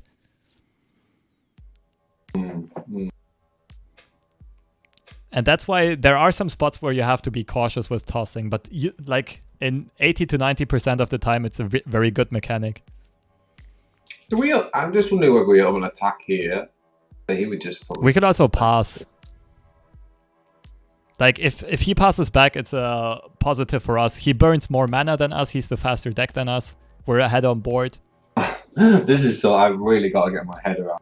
This is just... This is like... This is the hardest thing for me to get my head around. This kind of, like, open path. I really... So I think it is... I need to understand the fast, slow thing that you talk. I know you've done a video about it. Okay, now we play this because we got the target. You see, Have you ever played Artifact? I didn't play Artifact, no. Okay. It came and went too quick. That's fine though. Also attack with the other one. So, but a good way of thinking about it is usually as the slower deck, you are the reactive deck. Yeah. And your cards are better reactively, whereas your opponent has to be proactive to run you over, right? Yeah. Yeah. So. Oh wow. So the resource of mana is less important if you are the slower deck. Well, it's more important to your opponent. Yeah. That's pretty much. That actually. That's. I think the problem is. The problem is in Tessel, for example, I played a lot of decks that are probably like the equivalent of like Demacia, right? So like tempo decks. So the idea of passing up mana is just like, because obviously in a tempo deck, that's your most important resource, right? You even missing one could cost you the game. Yeah, for sure. But so that's a different game. Different. Yeah. Okay. You pass here all the way until he attacks, and then you wail. Okay, we wait. Okay. That's actually really good for us. He gave up his attack. See? And he probably... Like, that's what our opponent doesn't understand. Like, for him, Nexus health should be the most valuable resource. And it's, like, exponentially more valuable than mana for us. Yeah, exactly. That was actually really good for us. Now, because we're the slower deck, is this the argument to play Maokai earlier? Because we can get the benefit of the sapling? Yeah, I like it. Yeah, nice save, from everything, I think. I mean, obviously, Culling Strike. Yeah, but he probably doesn't play it. It's a tempo deck, right? An aggro deck. So Win by Coin Flip in chat just had a very good point here. He said, a good rule of thumb is, if you are slower and fine with the opponent's open attack, you usually open up with passing. If you are slower and fine with your opponent's open attack. Yeah. Like, if you remember what the board looked like, it was just our Thorny Toad against his Blade Scout, right? So if he open attacks, we're more than happy with it. Yeah. And that's why we don't have to do anything yet. Okay. Oh shit. Okay. Are we going to play the whale now? Well, we're short on mana. What I would do is swing with both. Like, the Toad swings for sure. No, I'd actually keep Maokai back. Transfusion and everything are cards, right? Exactly.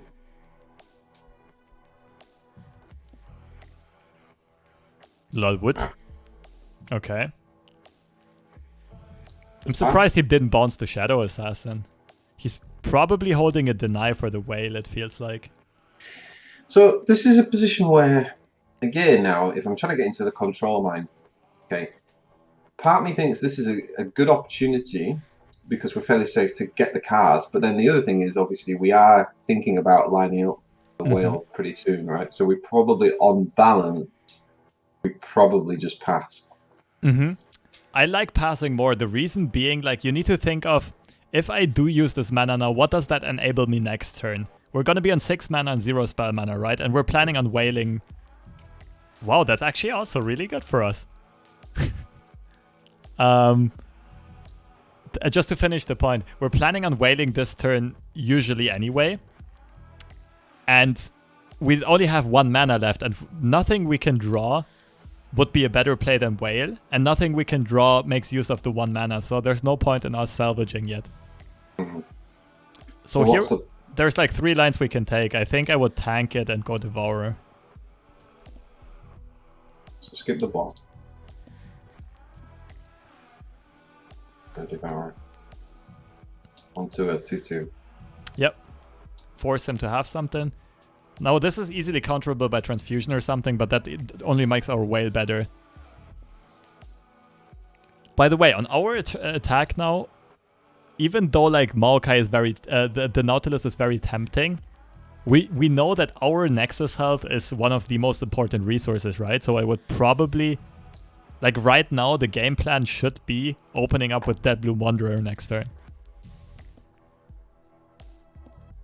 Yeah, Kareth Cordes also has a good point. He says, draw is less important when you already have good answers.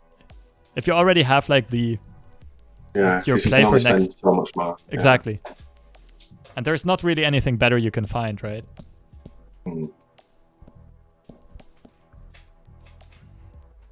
Defensive. Oh, retreat on that card. That's actually also pretty good for us.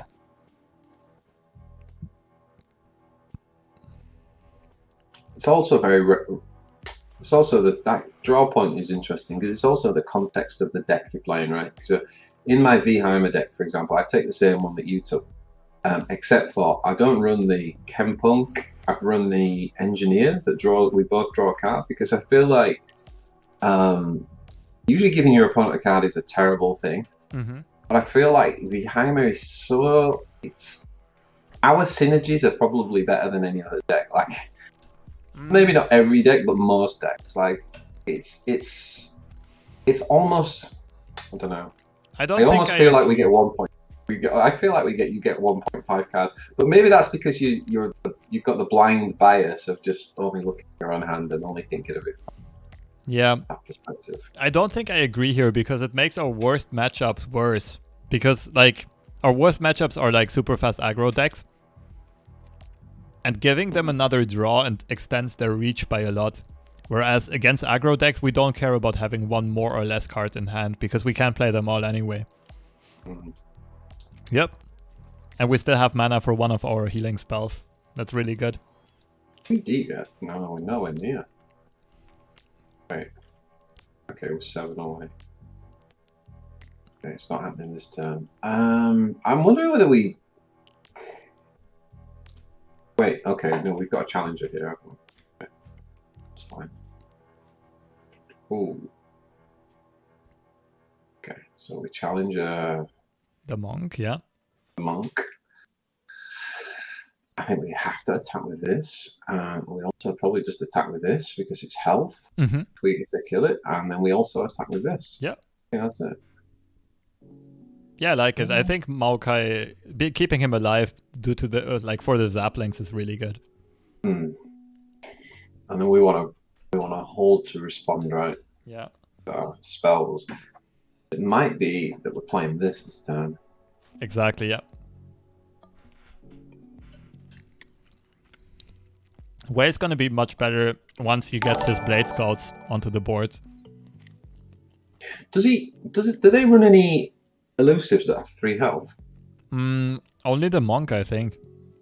The monk, oh yeah. You can't play the monk though, okay. Looks like Transfusion. Oh no, Retreat probably. He probably wants to deny our healing with a Retreat here.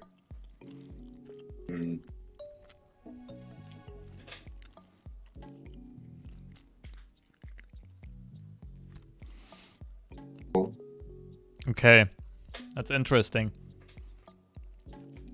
We definitely grasp here. Only question is What? Do we grasp? Yeah, So I think I prefer grasping the bonk. Yeah, because it's his turn next, right? Mm-hmm. So he's attacking. So we're not going to have. If he open attacks, we're not going to have a chance. Well, we're not going to have a chance to challenge him. Is what I'm thinking. So we would have to grasp anyway. So we might as well just grasp him. Yeah, I like it.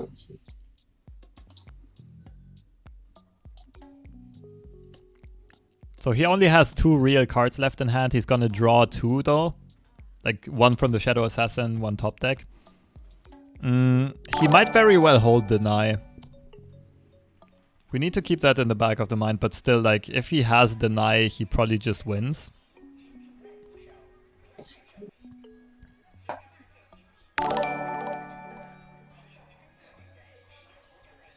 That's nice. Yeah, he already expended 2 retreats, so like on our next, if we get the next attack through, we should be fine.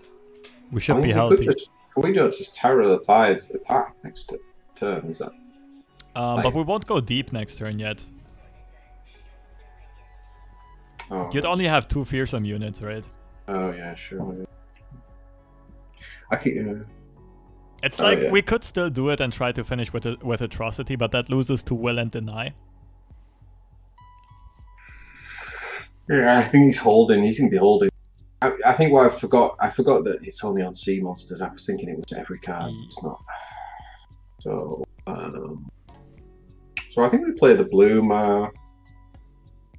3. That puts us on to 18. We could actually go deep here. Yeah, there's an interesting dynamic. Like, if we play a minion now, on our next turn we won't spawn a Zapling. But if we are planning on winning next turn,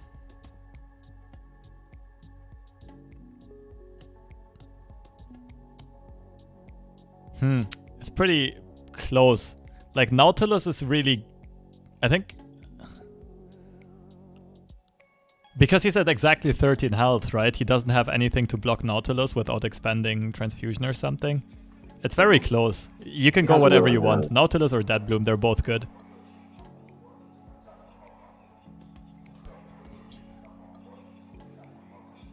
You know, the reason being is him flipping on the open attack next turn, having Fearsome. He needs to expend mana to block him, and he might tap out of mana to allow us to Atrocity, right? And he's at exactly 13 health, so Atrocity is going to be pretty good. Sorry, say that again, Lobster. So he might. You're saying he might tap out of mana to open up the Atrocity? Is that what you're saying? Why would he be doing that? No, if we open attack next turn with Salvage, Nautilus becomes a 13/13, and he can't block Fearsome units. I see, yeah. Okay, that's a really good point. Yeah.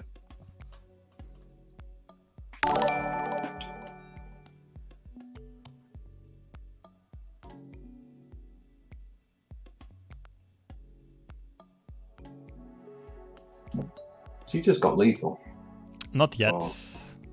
He's at 10. Actually, with Transfusion... Okay, maybe...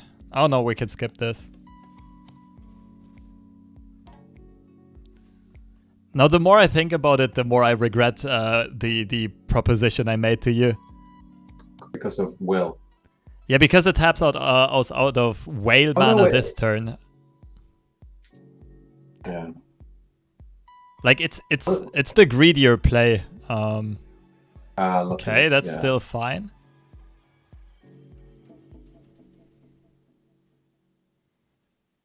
Ah, yikes. Okay, I'd say that game is on me. We probably should have kept mana for the whale there. Played the Bloom and then whaled. Exactly. Instead of Nautilus. Yeah, the Nautilus might have been too greedy. Like, the good thing is we pretty much tell him, unless you have an answer, we kill you next turn. Or rather, unless you have 2 answers, we kill you next turn, right? Yeah, it was setting up for we played to win, but... Yeah, but we were probably, like, stable enough to play the conservative route. Yeah, because the whale... Yeah, that was my bad though. You had the right idea at first with the Devloom Wanderer. Yeah, because Atrocity you can win on his turn, whereas the route we went for, we can only win on our turn. Exactly. So we would have bought more turns basically. Yeah. But like if we cast if we swing in on our turn, like I said, we force him to have 2 answers instead of 1. On his turn, if we Atrocity, he only needs either will or deny. But on our turn, if we attack first, he needs to have an answer to be able to block. And then we can still Atrocity over the top. Sorry, what are we up against? Right, so this is a right deck, you know. So he runs 2 Riptides, 2. Go for Mulligan. You're almost out of time. Keep Jettison. Rest can be caked. 1 Ledros, 2 of the what are the things that draw the Gangplank? Oh, Dreadway, yeah. Yeah, 2 Dreadway. Right. Lots of kegs and what have you. Right, we'll start with you. This is actually the deck that this deck we're playing against is the deck I took to Solomon at the weekend. Oh, did you have any success? Well, I could only play on Saturday, so unfortunately I had to say unfortunately, but I had to spend time with my wife and son on Sunday. Oh no! but I was 4-2 from day 1, which isn't bad considering it's like. I mean, you've only been playing this game for 2 weeks or 3, right? About 3.5 weeks. I think. Yeah, you're fine. Yeah, it was cool. I took this deck because I didn't know how to play deep, and then I took the Ashnox deck and Veimer.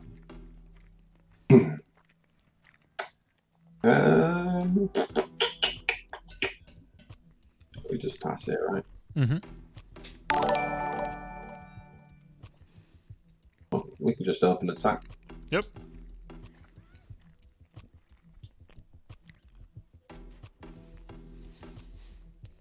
Fine. I think we do Vile Feast because we don't want to waste. Because we'd still have 3 mana banked. Okay. You have a point. If we would have done that, we should have Vile Feasted our own unit, though. The thing is, I like keeping Vile Feast because we know he runs 2 or 3 glimpses. And Vile Feast is just like the not answer to glimpses. So if we think about resources, in a control mirror, mana is not important at all. 1 HP to our Nexus also doesn't matter. We have more than enough healing in our deck. So we just pass again. Skip the block. No, Sparkling Iced Tea coming in with a raid. Thank you, man. I hope you had a good stream. I just love your profile picture, by the way. Sparkling Iced Tea from, what is it? From Lipton is so freaking... from Nesty? Which one is it? Don't quite remember. Thanks for the raid anyway. Fine. Lipton. 2. Oh, that's fine.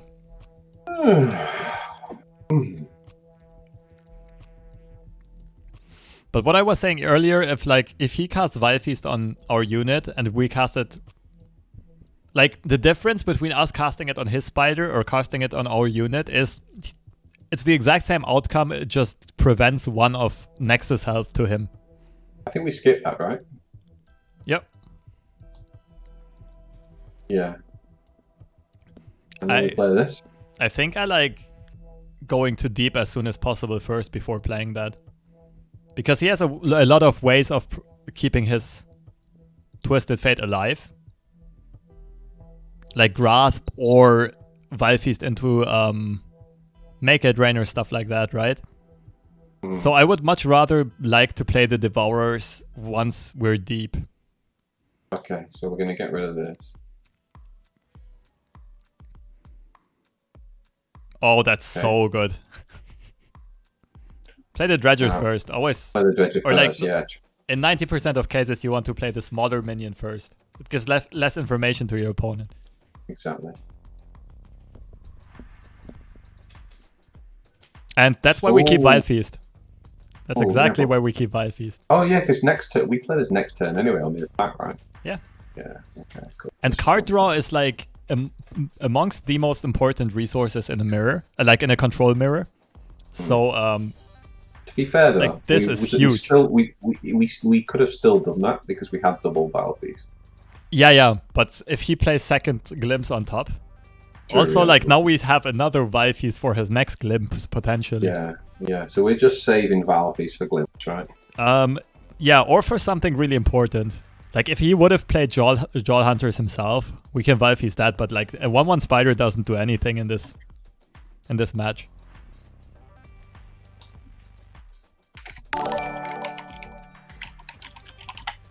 Oh, and it kills Kegs, right? Thanks, Kareth.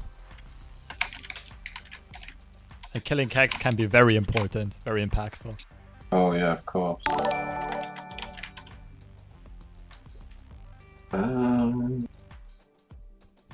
What's the matchup? Passive? It's Dreadros. Yeah, Keg control. Dreadros. Dreadway Dreadros. Yeah. He has only got one Ledros, but there is a lot of draw in the deck. So how far are we off deep? Actually, this card I don't normally see, so it isn't Novak's list. Yeah. So it might not be that list.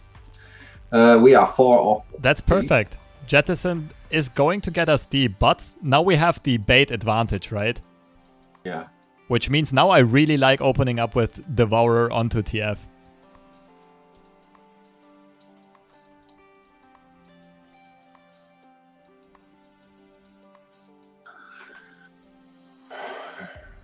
Double bait, right? Because if he targets a 3-1 as well.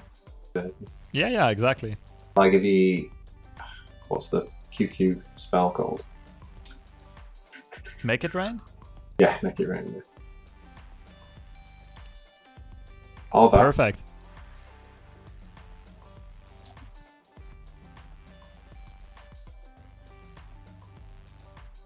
Maybe we even make him use a second grasp. That would be huge.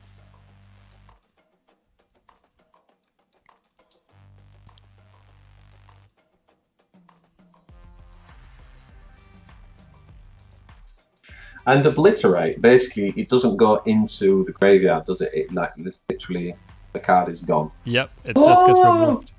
You see, now this is where you get to act all clever and remind me that. Yeah, wait. He has 2 HP though. Oh, wait. Wild Feast doesn't do anything. Oh yeah, it doesn't. Okay, you don't get to be clever just yet. Yeah, not yet. I'm sure the time will come. Okay. Well, or we win fast enough that it doesn't come, because right now the board is like heavily in our favor. Yeah, exactly. Nothing we could do there. And he killed it for us. You have the cards. Yeah. Right. So we just go. Well, he's got 3 mana. What can he play? Slot bot. No. Okay. So what do you swing with? So we swing with. The problem with swinging with this, right, is that you could buff that. I don't know. What do you buff that with, though? I don't think he can really buff it. I don't think so, yeah. So we just swing with everything by the spider. Why not the spider? Well, he could value trade it, but then we're happy if he does that, aren't we? Exactly. He's never gonna. Because then our 6/4 gets through, so full swing it is. Yeah, I see a lot of like newer players to the game make that mistake. They only think about like, don't give my opponent value trades, without realizing that if they value trade, they let something much more important get through, right? The second I said it, I feel stupid. Yeah, like he's looking at that board. He's really got to block this 1/1 spider and get my 2/2. Get a value on my 2/2. It is like a brain trap. It's just an autopilot reaction. No, like it's completely normal. I remember when I was like 2 weeks into this game, I did the exact same things.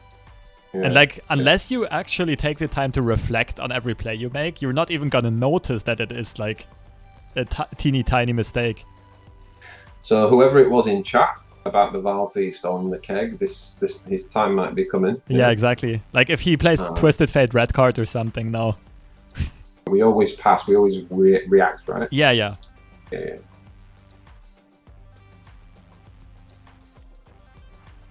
So we're already kind of close to atrocity range.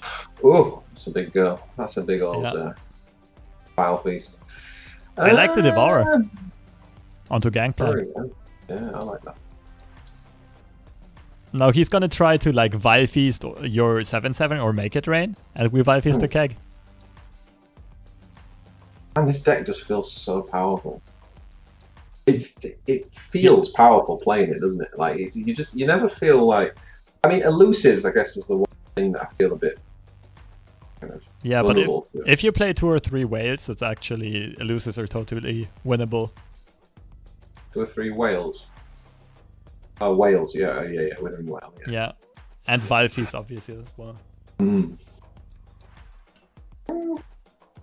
just pass. Yep. Nice.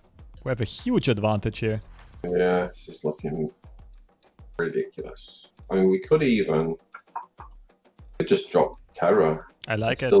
Still got Vile for the. Yeah. All we need is counter. Yeah, all we need is Vile. Like Atrocity, we don't really need to do it this turn yet. So we need to consider, right? His win condition is Dreadway into Ledros next turn. All right, that's.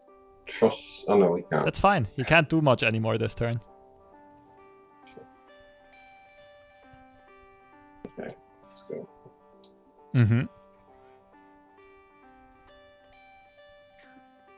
And this as well, like, is this right? So he obviously wants to, like, obviously he can't kill it because he doesn't have he doesn't have a, but if he could block this, I guess what I'm saying is, you put this on this end, right, because he wants to kill it, because it's the most vulnerable big target, but by doing that, he lets all this damage through. Is that right? Yeah, it only matters if he has lifesteal in his deck, though. Otherwise, it doesn't really matter in, like, which unit hits first. I would have pulled the keg with the 1/1. Could have pulled it, right? So this is why we're keeping Vile Feast. It keeps our fish alive, and it keeps both our fish alive, actually. And we'll take a spider for your trouble. Yeah. This is also one of the things you'll really learn the longer you play this game is using your removal matchup dependent. Because if you're up against an aggro deck, sometimes it can be correct to Vile Feast the spider. But if you're up against a control deck that plays kegs and glimpses, Vile Feast is such a crazy valuable card. Yeah. Yeah, it would have been such a waste to use on that spider early game, wouldn't it? That would have been such a waste. Can we still play this? Or is that a waste now? So we've got 12 cards. We haven't got any of our champions. Not at all. Like, we're planning on winning on our next swing, right? But then again, I'd probably keep it just in case we find Maokai. And it's a very easy way of activating Maokai. Activating Maokai, right. That's something I thought. Yeah, because you want to play the Maokai. There we go. So if we had played that, right, we would have still drawn Maokai next, wouldn't we? It was the top of the deck and the champions. Okay. So we want to set up a very scary open attack here. Let's see how we do this.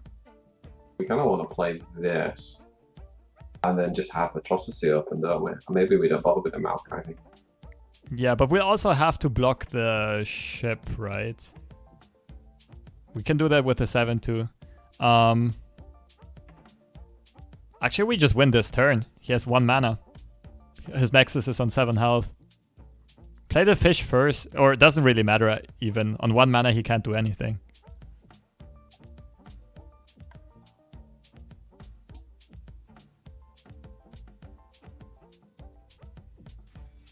GG. You would have played that first. If he had more mana, you would have played that first. If you had like... But what's the first card that actually threatens to deal 4 damage? I mean, his damage is doubled. Yeah, like if you had 5 mana, we for sure don't atrocity right away, but if he has 1 mana, like I'm thinking the first card that actually threatens to clear it might be Grasp. There's a lot of decisions in this deck. So just in terms of the mulligan, and obviously it does depend on the thing. So if we're playing against aggro, we would still keep Jettison, but we're obviously looking for dredges. No, sorry, we wouldn't keep Jettison against aggro. We keep dredges, Thorny Toad, Vile Feast, Dead Bloom, possibly Jaw Hunters. Yeah. Jaw is dependent a bit on the matchup, okay? And that's it. Would you keep Miscall? If I have a Jaw Hunters in hand, I keep a Dead Bloom Wanderer in hand, I keep Miscall. Right. And in other matchups, like for example in the Deep Mirror or against a control deck, if I have a Jaw Hunters in hand, I will keep Mistcall. Right. So it's all about going, what's the matchup? And then which of the cards is helping me? And if I've drawn those and I've already got them, then I keep the Miscall to get double value. Exactly. Okay, that makes sense. Against mid-range then, right? Because against mid-range, you said it's the sea monsters. So really that means we want to actually try and toss and go deep as quick as possible, don't we? Yep. So we're keeping dredges. Probably Toad. Yeah, Toad. Probably not Vile Feast. And we would keep Jettison because we need to. Wait, if we're playing against sea monsters? Well, just mid-range, like Sedgewine stuff, or sea monsters, or Bannermen. Yeah, so Vile Feast depends on the matchup, right? So think about your opponent's deck.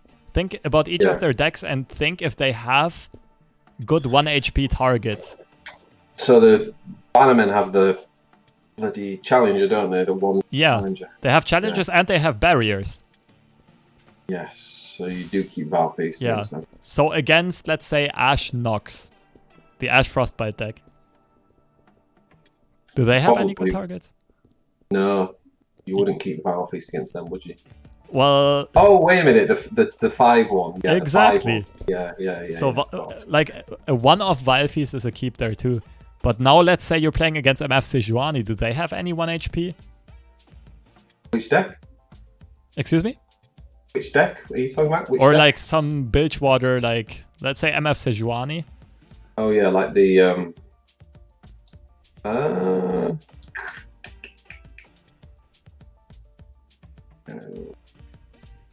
It's actually kind of close. Like usually against This like Scout Jar thing. So you've got like the horse. You wouldn't keep it for the horse.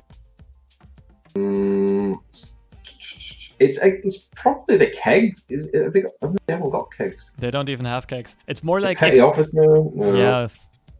Maybe if you have a Thorny Toad, you could also keep Vile Feast, just because you can usually jump block their units down to 1 HP. But like it depends on your hand.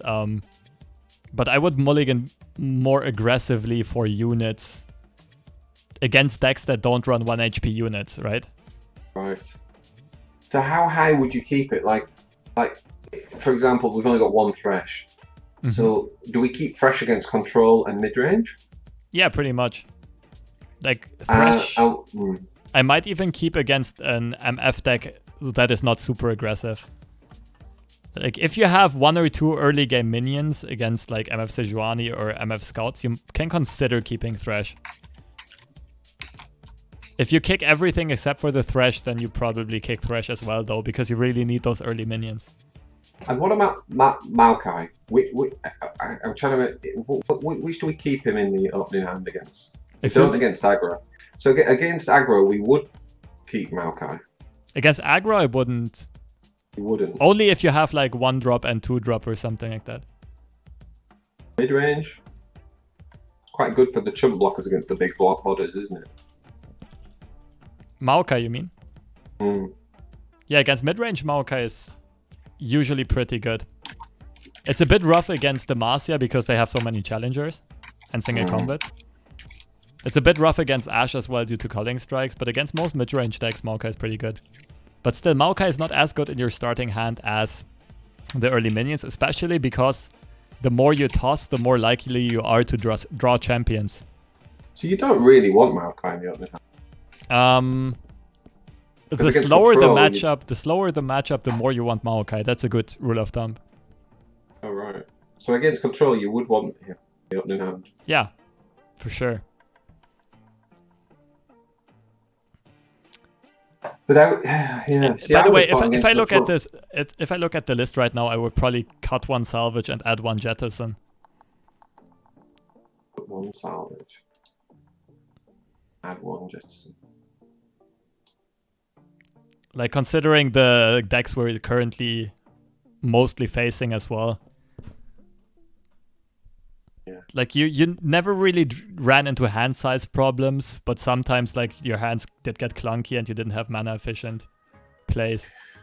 And sometimes when you've got 3 mana banked, if you're just building up these jettisons, like, you could just suddenly burst like 12, 8, somewhere between 8 and 12 toss targets, right? So really catch your opponent out there. Exactly. And do you ever keep salvage in the opening? Usually not. Like, I would if in a control matchup or like against a slow deck, if I have a 1-drop, 2-drop, 3-drop, I would keep salvage. Apart from that, like, only if your hand is already very good. And we never keep in the like Abizai or the Devourer, the minions. We never keep in them. Yeah, also almost never. Like, against some very strange decks, but like against anything that's meta, we don't.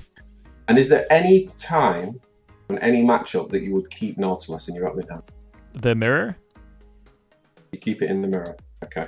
But even then, it depends a bit. Like, if the whole hand is garbage, I would consider kicking it. And maybe against like super duper slow decks, you could consider it as well.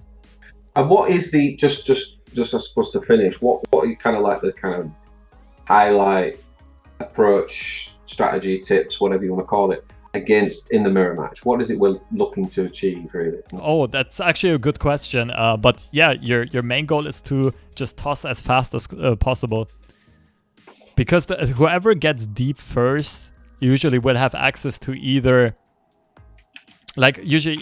already has what's it called, sea monsters in hand, or plays Maokai and has quick access to sea monsters. So like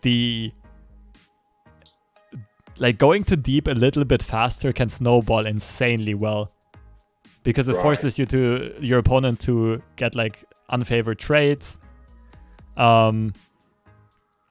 Yeah, it's pretty much that. So is that the one? Is that the rare occasion where you would jettison? You know how you were saying you would never play jettison, but you might just play it because you're just trying to get there as quick as possible and you sort of race it. What do you mean? Like, jettison only makes sense to play if it has an impact on the game, right? Or if you would otherwise burn mana. And it only has an impact on the game if it makes you go deep. Yeah. Because otherwise the toss does nothing for you until. Sure, but what if you end up but couldn't you end up then in a situation where, let's say in turn 1 or 2, you could have just played it, and you hold it back, right? And then let's say you get to turn 5 and you think, okay, now's the time where if I play a jettison, I go deep. Problem is, I also need to play Whale or Undying. So couldn't you end up in a position where even with your banked mana, you actually can't play jettison because you need the removal. Do you see what I mean? Whereas if you played it earlier, you could have done that. Yeah, I get the trade of thought behind it, but it cannot happen, because if you think logically about it, if you don't do it on turn 1 or 2, you'll have 3 mana banked, right? And we just said, like, we will jettison if we would otherwise burn extra mana, right? Ah, right. That was the exception, right? So if it was turn like 3 or whatever, we had the 3 mana banked and we had 1 mana unbanked. Yeah, we can play it there. Yeah, exactly. Because that's the only time where the scenario I painted happened. We probably even should play it there. There's like a funny anecdote from the Twitch rivals. I'm not sure if you saw it. The $100,000 tournament. I did watch some of it, yeah. Like in the swim against Pokrovac match, Pokrovak did exactly that mistake. He played deep, and like one turn he had 3+1 mana left, and he decided to keep the Jettison for like the surprise effect, right? Which usually doesn't even work on professional players. But for some reason he decided to burn the 1 mana, and then on like 2 turns later on Swim's next attack, Swim had lethal on board, and Pokrovak was exactly 1 mana off of going deep and playing Vengeance. Oh my god. And that basically cost him like a few $1,000, that mistake, so... And after seeing that on stream, like, I knew, like, I decided for myself that, like... You know, against good players, the surprise effect doesn't really matter anyway, because they always will think, like, okay... Exactly. If it's very easy to read when someone wants to play. No, I think you've hit the nail on the head. The only inefficient that I was thinking was that scenario where you are forced to use the removal spell, and now you don't have the one for the Jettison, so you can't go deep. But as long as you play to the rule that if you've got 4 mana, so 3 banked plus 1, as long as you play the Jettison, then my scenario, worst case scenario, can never happen, right? Exactly. But it could happen if you did skip that, if you skipped it. Exactly. Yeah, okay, that makes sense. And that's exactly what happened to Pokrovak, yeah. Yeah, I'm gonna have to go back and watch the VOD on that. Because you and Swim, you guys did a review, didn't you? Yeah. I'll send it to you. I sent you the YouTube link later. I can even timestamp it. It's very easy to find. Okay, I'll have a look, yeah. Thanks, man, that was brilliant. Really, really helpful. And we've got a few more sessions we can book in. Yeah. For follow up, but I found it really useful. That's great. Thanks. I'm really glad to hear it, and I actually enjoyed that as well. Yeah, it was cool.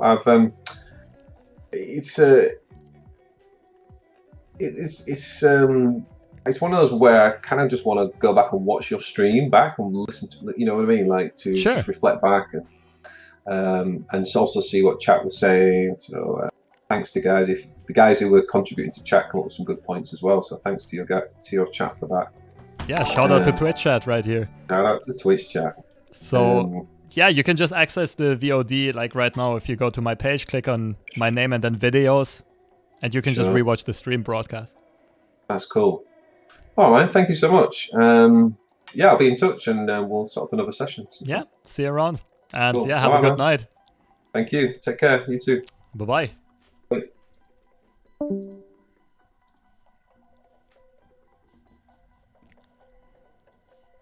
All right, fellas. That was the coaching with BJ. Platinum 3, now Platinum 2.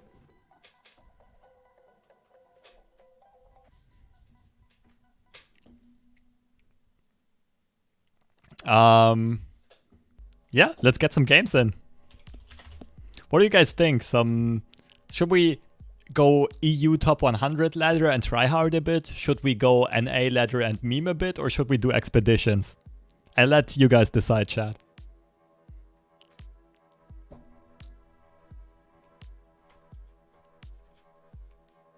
Wait, I'll fix the camera angle here.